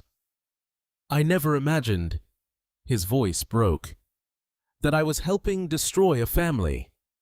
Chukwuemeka remained standing. His hands trembled around the papers. Everything he believed about his mother was collapsing piece by piece. Olumide placed another document on the table. "There is still one problem." "What?" "We know money was transferred, but we still don't know exactly what Dr. Okoye was paid to do." Chief Benedict nodded. "That's true. We still need the doctor's confession." Chukwuemeka looked at him. "Can you help us find him?" The old man thought carefully. "I heard a rumor." "What kind of rumor?" "Several years ago, he moved to a small town outside Enugu. Nobody knew why. Perhaps he wanted to disappear." Olumide immediately wrote down the location. "We'll leave tomorrow morning." Meanwhile, life at the shelter had begun settling into a routine. Adaeze still left for work every morning. The children attended classes organized by volunteers. One afternoon, Chukwuemeka arrived carrying nothing except a football. Somto ran toward him. "You came back." "I promised I would." The little boy smiled. "You always keep your promises." Those words hurt more than Somto realized. Years ago, Chukwuemeka had broken the biggest promise of all. He had promised to protect their family. Instead, he had abandoned it. The children gathered around. "Can we play?" Chidera asked. Of course. For nearly an hour they laughed together in the courtyard. Several volunteers smiled while watching. One whispered to another, "They look like a family." Neither realized how true those words might actually be. After the game ended, everyone sat beneath a large mango tree. Somto leaned against Chukwuemeka. "Can I ask something?" "Anything." "Did you have children?" The question caught him off guard. He looked toward Adaeze, who was speaking with another volunteer nearby. Then, back at the boy. "No." "Were you sad?" "Very." "Why?" "Because I believed I never could." Somto nodded thoughtfully. "My mother says sometimes grown-ups believe things that aren't true." Chukwuemeka forced a smile. "Your mother is very wise." The little boy looked toward the sky. "I hope my father was kind." Those simple words left Chukwuemeka speechless. He wanted to say, "I'm right here." Instead, he remained silent. He had no right to claim that place in the boy's life until the truth had been proven. That evening, after Adaeze finished helping the children with homework, she noticed Chukwuemeka waiting near the entrance. "You seem worried," she said quietly. "I have news." "What kind?" "I may be traveling tomorrow." She frowned slightly. "Business?" "No. I'm searching for answers." Adaeze understood immediately. "The investigation?" He nodded. "I think we're close." She looked away. "I've waited 8 years. I can wait a little longer." He studied her face. "Are you afraid?" "Yes." "Of what?" She answered honestly. "I'm afraid the truth won't change anything." "What do you mean?" "If you're their father—" She paused. "It won't give them back their childhood." "No." "It won't erase what happened." "No." "It won't erase the nights they cried because they asked where their father was." Chukwuemeka lowered his head. "I know. But maybe—" He looked at her again. "It can change what happens next." She didn't answer. Instead, she quietly returned inside. Early the following morning, Chukwuemeka and Olumide drove toward Enugu. The journey took several hours. The farther they traveled from Lagos, the quieter the roads became. Finally, they reached the address Chief Benedict had provided. A modest bungalow stood behind a small garden. An elderly man watered flowers near the entrance. Olumide approached first. "Excuse me. We're looking for Dr. Emeka Okoye." The old man sighed. "You've found him." Chukwuemeka stepped forward.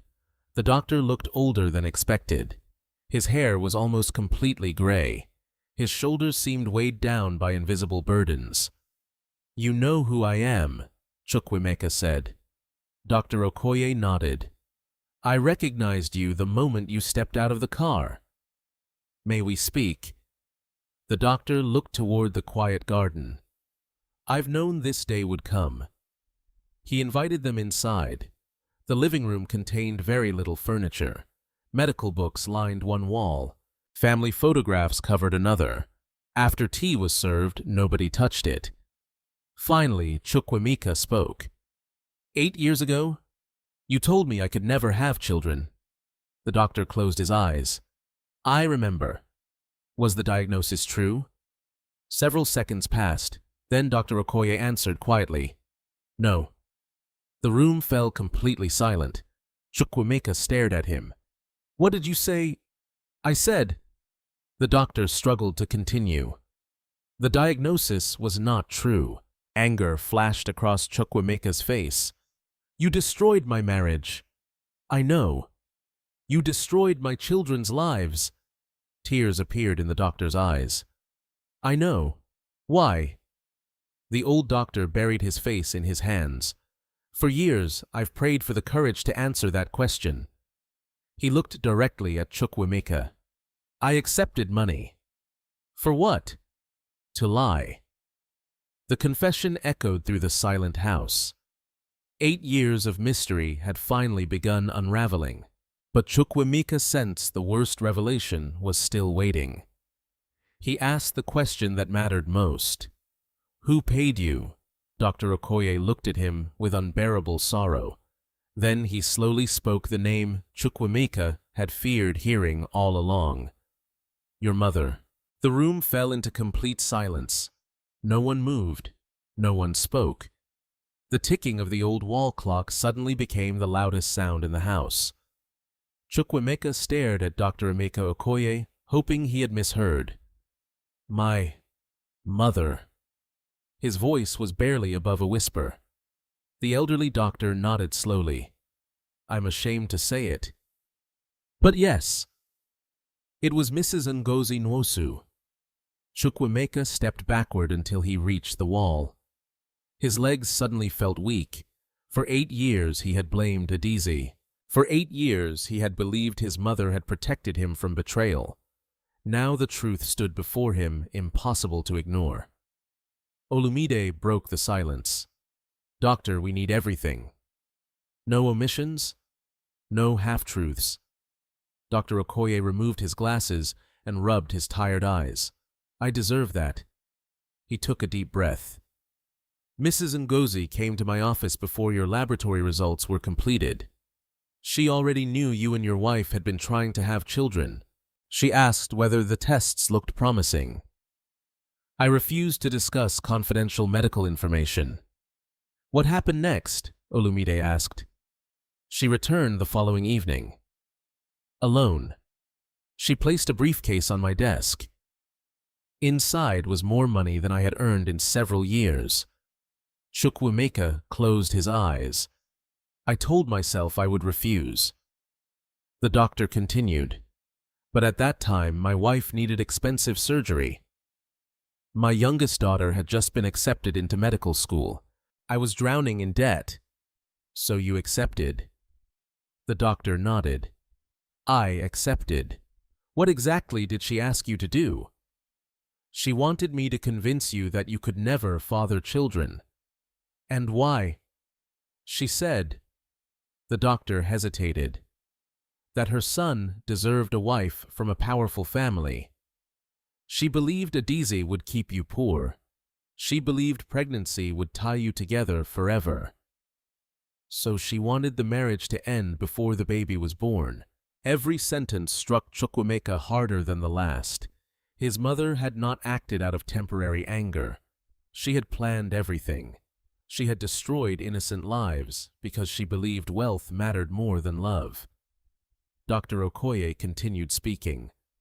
"I altered the report. I changed the laboratory references.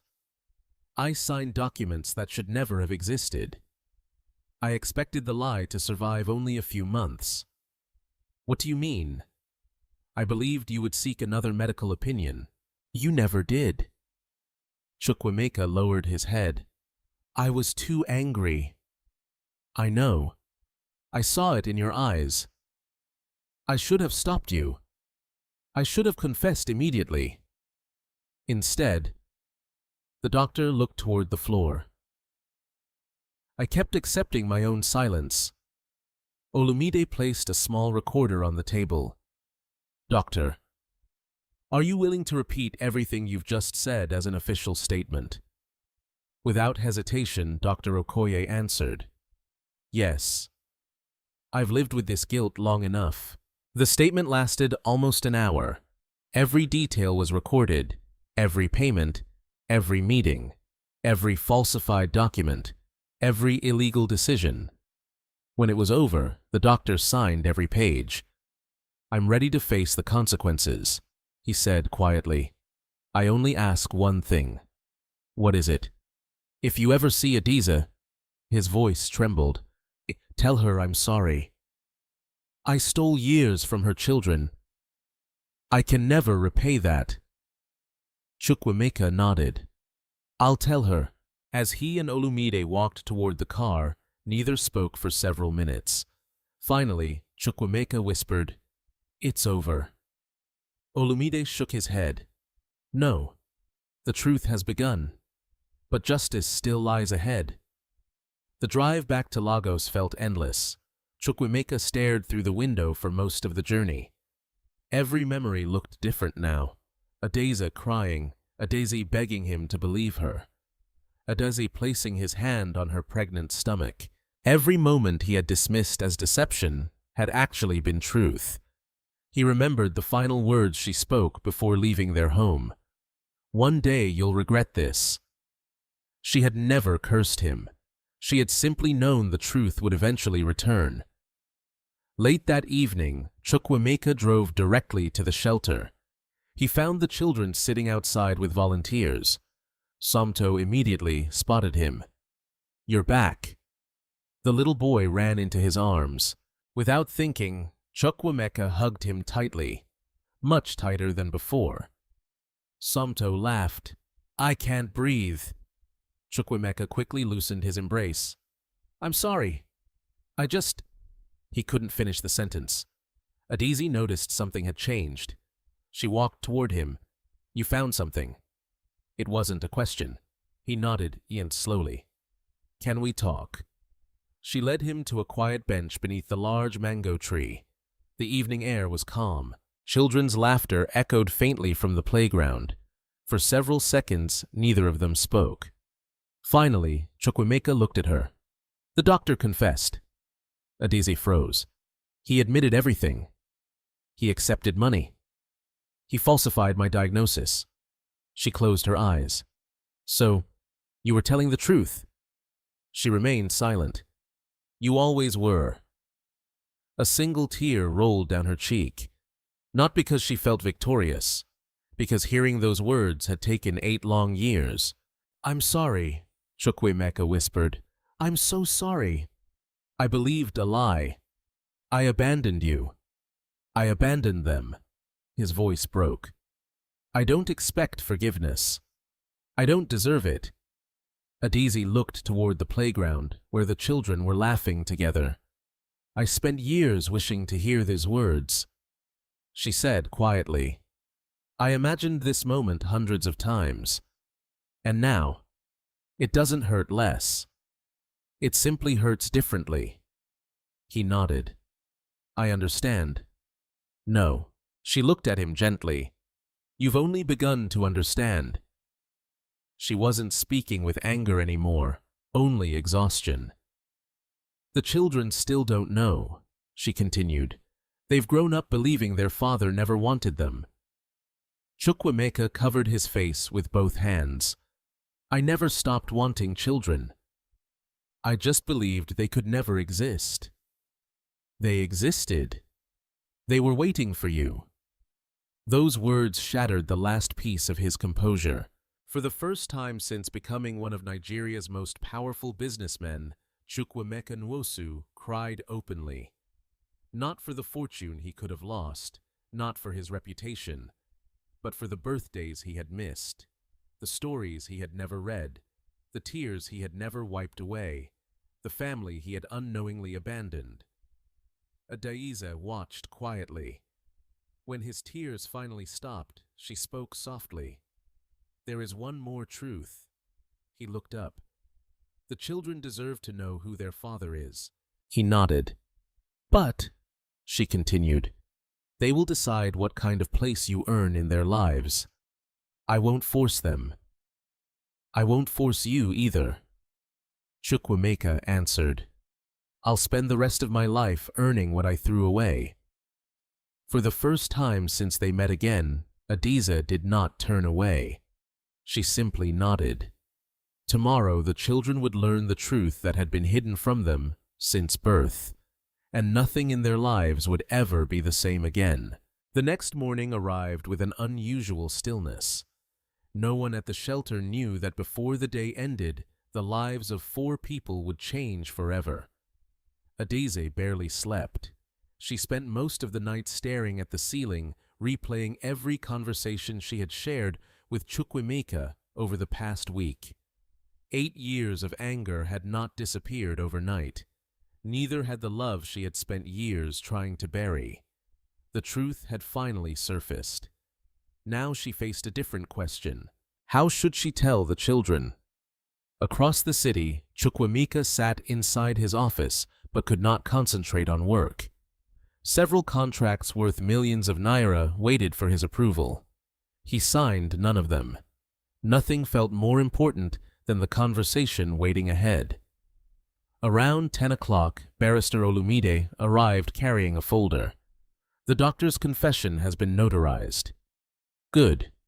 We've also submitted copies to the authorities. Chukwuemeka looked up.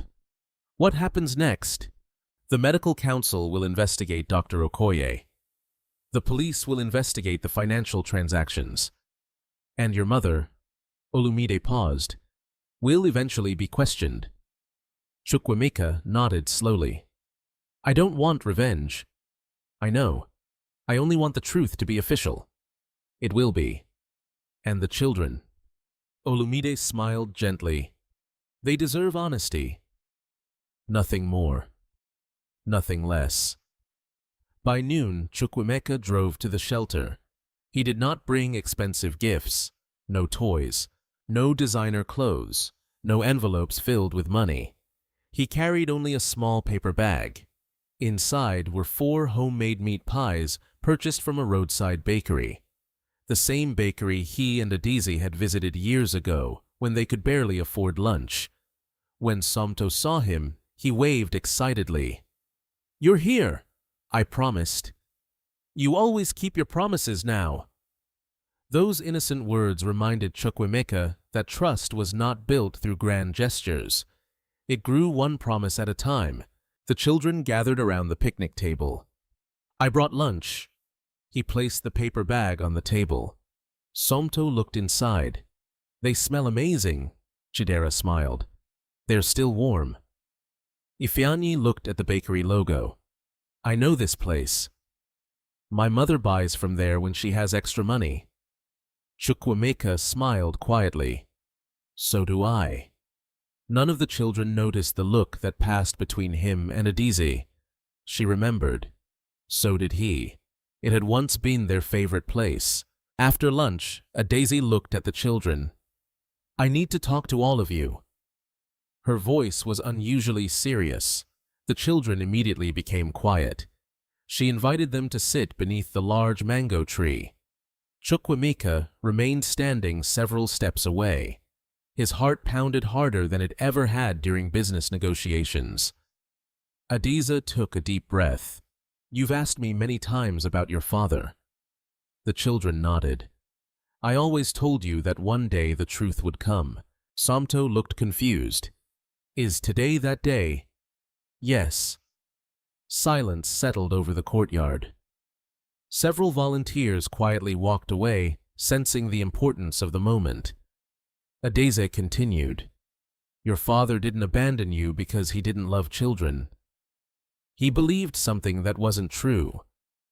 Ifeanyi frowned. What do you mean? He was told he could never have children. Chidera looked surprised. So? He believed I was carrying someone else's baby. The children stared at their mother. Somto whispered, But that's impossible. I know. Adaeze nodded. It was a lie. A terrible lie. She slowly turned toward Chukwuemeka. The children followed her eyes. For several seconds, nobody spoke. Then Adaeze quietly said the words she had waited 8 years to speak. The man standing behind you is your father. Time seemed to stop. Somto blinked several times. Chidera covered her mouth. Only Ifeanyi remained perfectly still. He slowly turned around. His eyes met Chukwuemeka's. Neither moved. Neither spoke. Finally, Somto broke the silence. "The nice man," Adaeze smiled through tears. "Yes." "The man who saved us during the storm?" "Yes." "The man who plays football with us?" "Yes." Somto looked at Chukwuemeka, then back at his mother. "So, I already know my father." "You do?" The little boy walked slowly toward Chukwuemeka. He stopped only a few steps away. "Is it true?" Chukwuemeka could barely speak.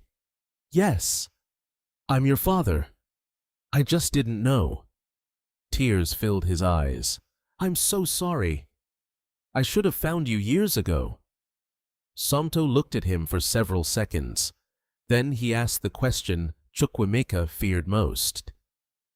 "Did you not want us?" The courtyard became completely silent. Chukwuemeka knelt until they were at eye level. "I wanted children more than anything. I was told I could never have them. I believed a lie. I made the biggest mistake of my life. I'm sorry. So very sorry." Somto quietly stepped forward. Without saying another word, he hugged him. Chukwuemeka closed his eyes. He wrapped his arms around his youngest son for the first time, not as a stranger, not as a benefactor, as a father. Nearby, Chidera wiped away tears. She approached more cautiously. "I have another question." "Anything." "Will you disappear again?" The question shattered him. "No.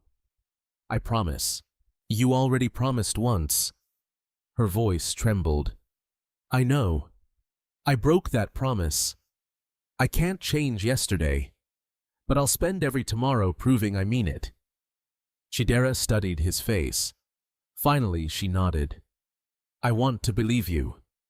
I'll earn that." Only one child had not moved. Ifeanyi stood beneath the tree with his arms folded. His expression remained calm, but his eyes revealed years of confusion. Chukwuemeka slowly approached. "You don't have to say anything." The boy looked directly at him. "I've imagined meeting my father thousands of times. I'm sorry." "In some dreams," Ifeanyi continued quietly, "he was a hero. In others, he never existed." He swallowed hard. "I never imagined he would already know my name." Chukwuemeka felt tears return. "I've watched you. I've admired you. I've been proud of you before I even knew the truth." Ifeanyi remained silent. Finally, he asked, "If everything you're saying is true, why should I call you Dad?" The question carried no anger, only honesty. Chukwuemeka answered with equal honesty. "You shouldn't. Not today. Maybe not tomorrow. Call me Chukwuemeka. Call me sir. Call me whatever makes you comfortable. I'll earn the word Dad." The boy stared at him for several long moments. Then, for the first time, a faint smile appeared. "My mother says trust grows slowly. She's right. So..." He extended his hand. "We start there." Instead of shaking it, Chukwuemeka gently pulled Ifeanyi into a careful embrace. After only a brief hesitation, the boy hugged him back. Not tightly, not completely, but enough. Watching from nearby, Adaeze quietly wiped away tears. For years she had prayed only for the truth. She never dared pray for healing. Yet now, standing beneath the mango tree, she realized healing had already begun. Not through money, not through power, but through honesty, humility, and the courage to admit unforgivable mistakes. Far away, however, another storm was gathering. At the headquarters of the Police Financial Crimes Unit, Inspector Ibrahim Musa finished reading Dr. Okoye's confession. He closed the file, then reached for the arrest authorization bearing a familiar name, Adaeze Nwosu. 3 days later, the investigation that had quietly unfolded behind closed doors finally became public. News spread quickly through Lagos. A respected doctor had confessed to falsifying medical records.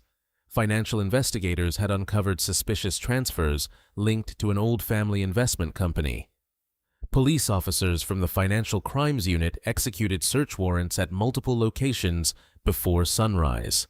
By noon, television stations began reporting that a high-profile business family was connected to the investigation. Although Chukwuemeka's name appeared in every headline, he refused every interview request. "This is not a media event," he told his communications director. "It is a family tragedy." Meanwhile, Inspector Ibrahim Musa arrived at the Nwosu family estate with 2 detectives. The mansion gates opened after several minutes of hesitation. Household staff watched nervously as the officers entered. Ngozi Nwosu was waiting in the sitting room. She remained composed, elegant as always. Her posture never changed. "I expected you," she said calmly. Inspector Ibrahim introduced himself. "We're conducting an official investigation." "I know." "You've received the warrant." "I have." She handed it back without resistance. "You may search the house." The detectives began documenting financial records, old correspondence, and computer files. Ngozi remained seated. She neither protested nor interfered. Nearly an hour passed before one detective approached the inspector. "Sir?" "We found something."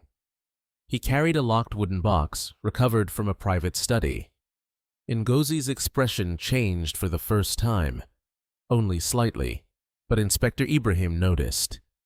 "Do you have the key?" he asked. "No."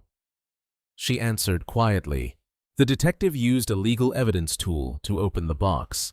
Inside were neatly organized documents, old bank statements, private letters, property records, and a leather notebook.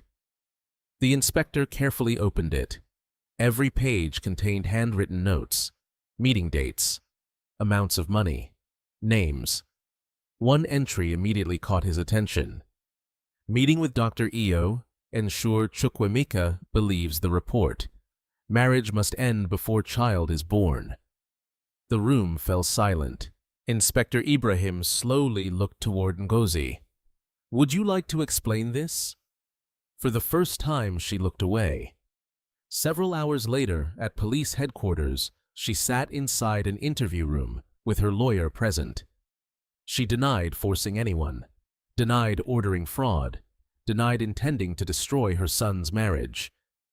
Yet, every denial became weaker as investigators placed more evidence on the table. Bank transfers, Chief Benedict's testimony, Dr. Okoye's signed confession, the handwritten notebook.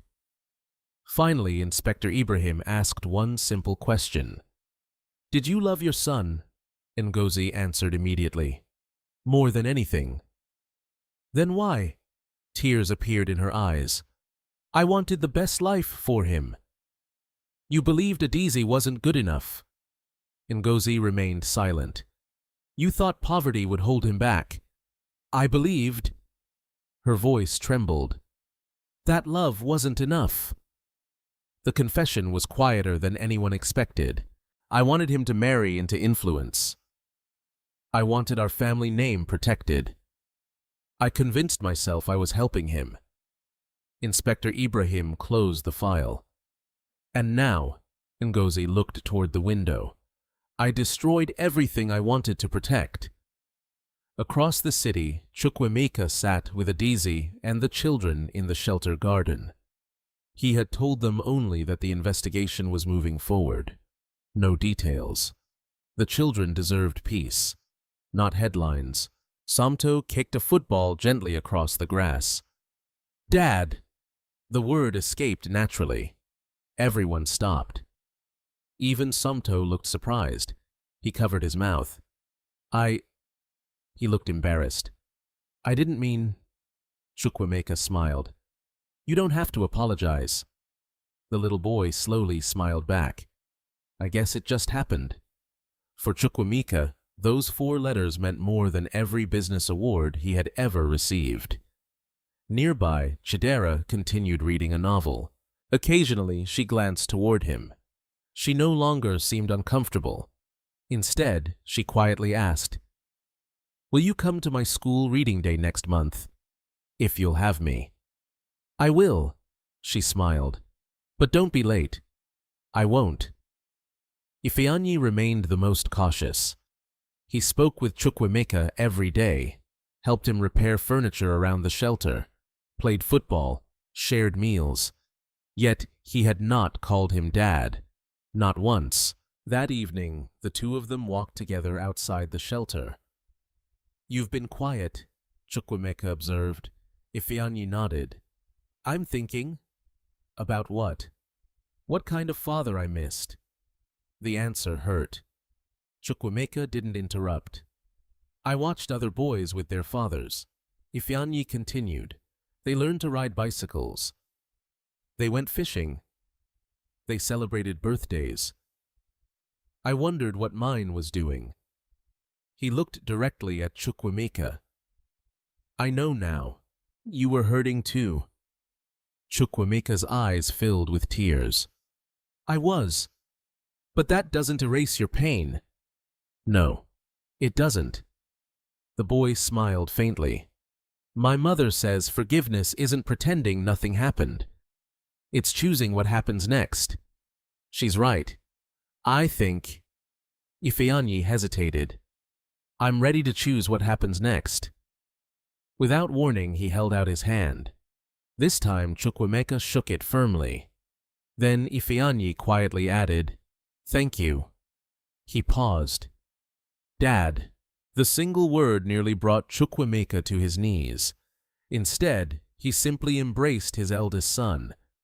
Not because the past had disappeared, but because the future had finally begun. Several weeks later, the criminal proceedings formally opened. The courtroom was filled with journalists, lawyers, and members of the public. Dr. Okoye repeated his confession under oath. Chief Benedict confirmed the financial transfers. Grace Eze testified about the conversations she had witnessed years earlier. Finally, Ngozi Nwosu stood before the court. She admitted arranging the payments. She admitted influencing the false diagnosis. She admitted believing that ending the marriage would benefit her son's future. No one in the courtroom celebrated. The truth felt too painful for victory. When the hearing ended, reporters rushed toward Chukwuemeka. "Mr. Nwosu, do you forgive your mother?" He paused before answering. "She's still my mother. But forgiveness doesn't erase accountability. Justice must be respected." Another reporter turned toward Adaeze. "Will you remarry Mr. Nwosu?" She smiled gently. "I'm here because my children deserve peace." "The future." She glanced briefly at Chukwuemeka. "Will be built one day at a time." As they walked down the courthouse steps together, the children held both parents' hands. Photographers captured the moment from every angle. The image appeared on front pages across Nigeria the following morning.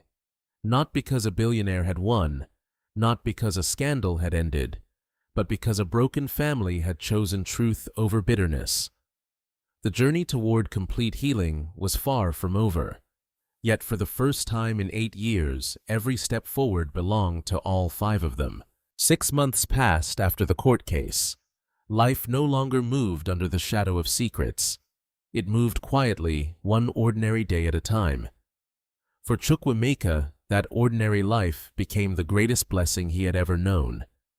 Every Saturday morning, he drove to the modest 3-bedroom house where Adaeze and the children now lived.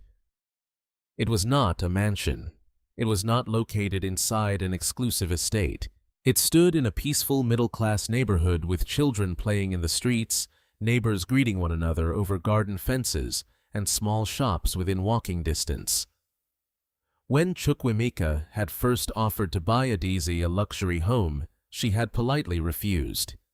"I don't want a palace," she had said. "I want a place where our children can grow without feeling they owe anyone their happiness." Instead, Chukwuemeka had quietly purchased the property in her name alone. No conditions, no expectations, no publicity. The ownership documents listed only one name, Adaeze Okafor. When she discovered that detail, she understood something important. For the first time since they met, Chukwuemeka was giving without trying to control. That mattered more than the house itself. Inside the home, life settled into a comforting rhythm. Ifeanyi had become captain of his school football team. His teachers often praised his leadership and calm character. One afternoon, he returned home carrying a certificate.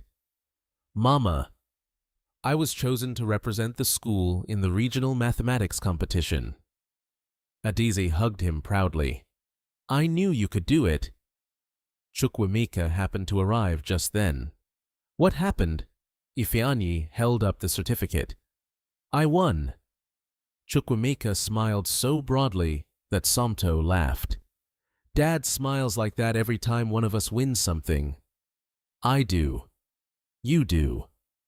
Everyone laughed together. Chidera discovered a love for writing. Her essays frequently won school competitions. One evening, she shyly handed a notebook to Chukwuemeka. "I wrote a story. Will you read it? I'd be honored." The story was about a family of birds separated by a storm. The father searched for years before finally finding his chicks again. When Chukwuemeka reached the final page, he quietly closed the notebook. "It's beautiful," Chidera smiled. "My teacher said good stories tell the truth without naming people." He looked at her with pride. "I think your teacher is right." Meanwhile, little Somto remained exactly as energetic as ever. He still dreamed of becoming a doctor. Whenever anyone caught a cold, he proudly carried tissues and glasses of water. "I'm practicing," he would say.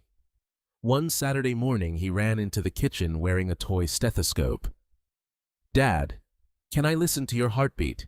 Chukwuemeka laughed. "Of course." Somto placed the plastic stethoscope against his chest. "I hear it." "What does it sound like?" The little boy thought carefully. "Happy." The adults smiled. Children often understood more than they realized. Although the family had found stability, Adaeze remained committed to building her own future. She accepted a permanent position as operations supervisor at the cleaning company, where she had once worked as a daily laborer. Her honesty and dedication earned the respect of every employee. When journalists later asked whether she planned to retire now that the father of her children was a billionaire, she answered without hesitation, "My children should grow up watching both parents work with dignity. Wealth should never replace purpose." Those words spread widely across social media. Many people admired her even more than before. Chukwuemeka admired her too, not from a distance anymore, but with the quiet respect of someone who finally understood her strength. One evening, after helping Somto finish a science project, Chukwuemeka found Adaeze watering flowers in the small garden. The sun had almost disappeared. Orange light covered the neighborhood. For a while, they stood in comfortable silence.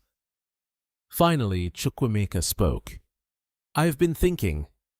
She smiled gently. "That usually means something important." He laughed softly. "It does. I spent years trying to earn forgiveness." "You have." "I don't know if I've earned all of it." "No one ever completely earns forgiveness," she replied. "They receive it as a gift." He looked at her. "And have you?"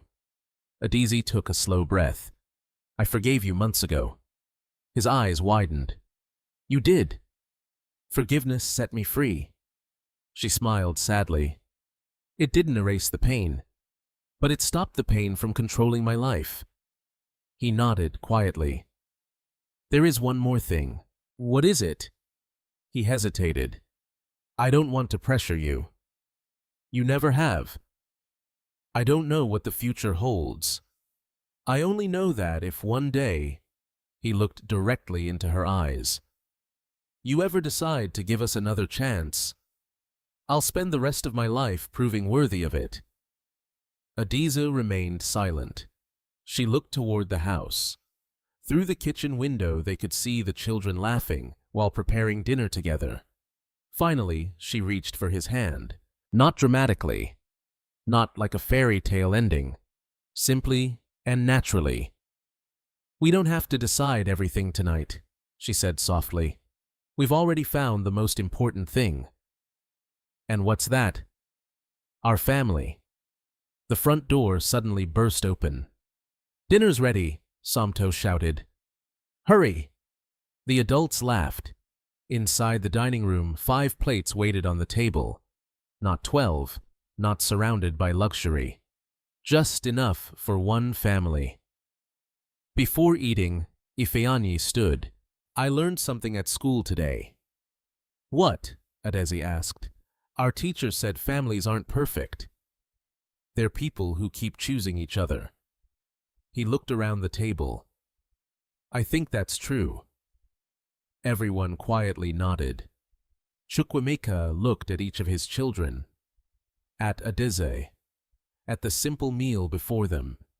He remembered the enormous dining room in his mansion, where he had once eaten alone every night. It had contained priceless furniture, yet it had never felt like home. This modest dining table surrounded by laughter was worth infinitely more. After dinner, the family walked outside together. Neighbors waved, children played in the street. The evening breeze carried the smell of fresh rain. Nobody treated Chukwuemeka as a billionaire. He wasn't introduced as a famous businessman. He wasn't admired for his wealth. He was simply known as the father who never missed another school event, never forgot another birthday, and never again allowed work to become more important than the people waiting for him at home. As the stars appeared above Lagos, Somto slipped one small hand into his father's and the other into his mother's. Chidera and Ifeanyi walked beside them. 5 ordinary people. One extraordinary journey. The road behind them had been filled with lies, heartbreak, and years that could never be recovered. The road ahead still held challenges, but this time they would walk it together. Because the greatest fortune Chukwuemeka Nwosu had ever found was never hidden inside bank accounts, company shares, or luxury estates. It had been waiting for him inside the hearts of the wife he had failed to trust and the 3 children who had chosen to give their father a second chance. Every life is shaped by choices, but it is also shaped by the courage to face the truth when those choices turn out to be wrong. Chukwuemeka's greatest mistake was not that he was deceived. His greatest mistake was allowing fear, pride, and anger to silence the voice of the woman who loved him most. Adaeze's greatest strength was not simply surviving poverty or raising 3 children alone. It was refusing to let bitterness define the kind of mother she became. Even after years of betrayal, she chose dignity over revenge, kindness over hatred, and hope over despair. This story reminds us that wealth can build magnificent houses, but it cannot build a home. A successful career can earn admiration from the world, but it cannot replace the embrace of family. Trust once broken is never restored by money or expensive gifts. It is rebuilt one honest conversation, one sincere apology, and one faithful action at a time. Sometimes the people we love make painful mistakes. Sometimes we become victims of lies we never saw coming.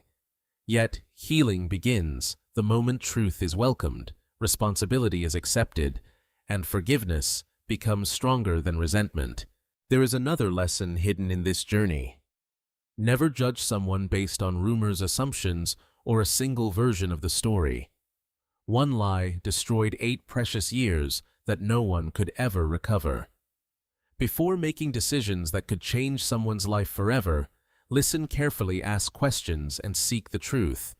A few moments of patience may save a lifetime of regret. Most importantly, remember that it is never too late to become the person you should have been. The past cannot be rewritten, but the future is still waiting to be written. Every day offers another opportunity to choose love over pride, compassion over judgment, and honesty over fear. Those choices may not erase yesterday, but they can completely transform tomorrow. If this story touched your heart, we'd love to hear from you. What lesson stayed with you the most, and which moment moved you to tears? Share your thoughts in the comments, because your story may encourage someone else who is going through a difficult season. If you enjoy emotional stories about hope, justice, forgiveness, and second chances, please subscribe to the channel so you won't miss our next inspiring journey.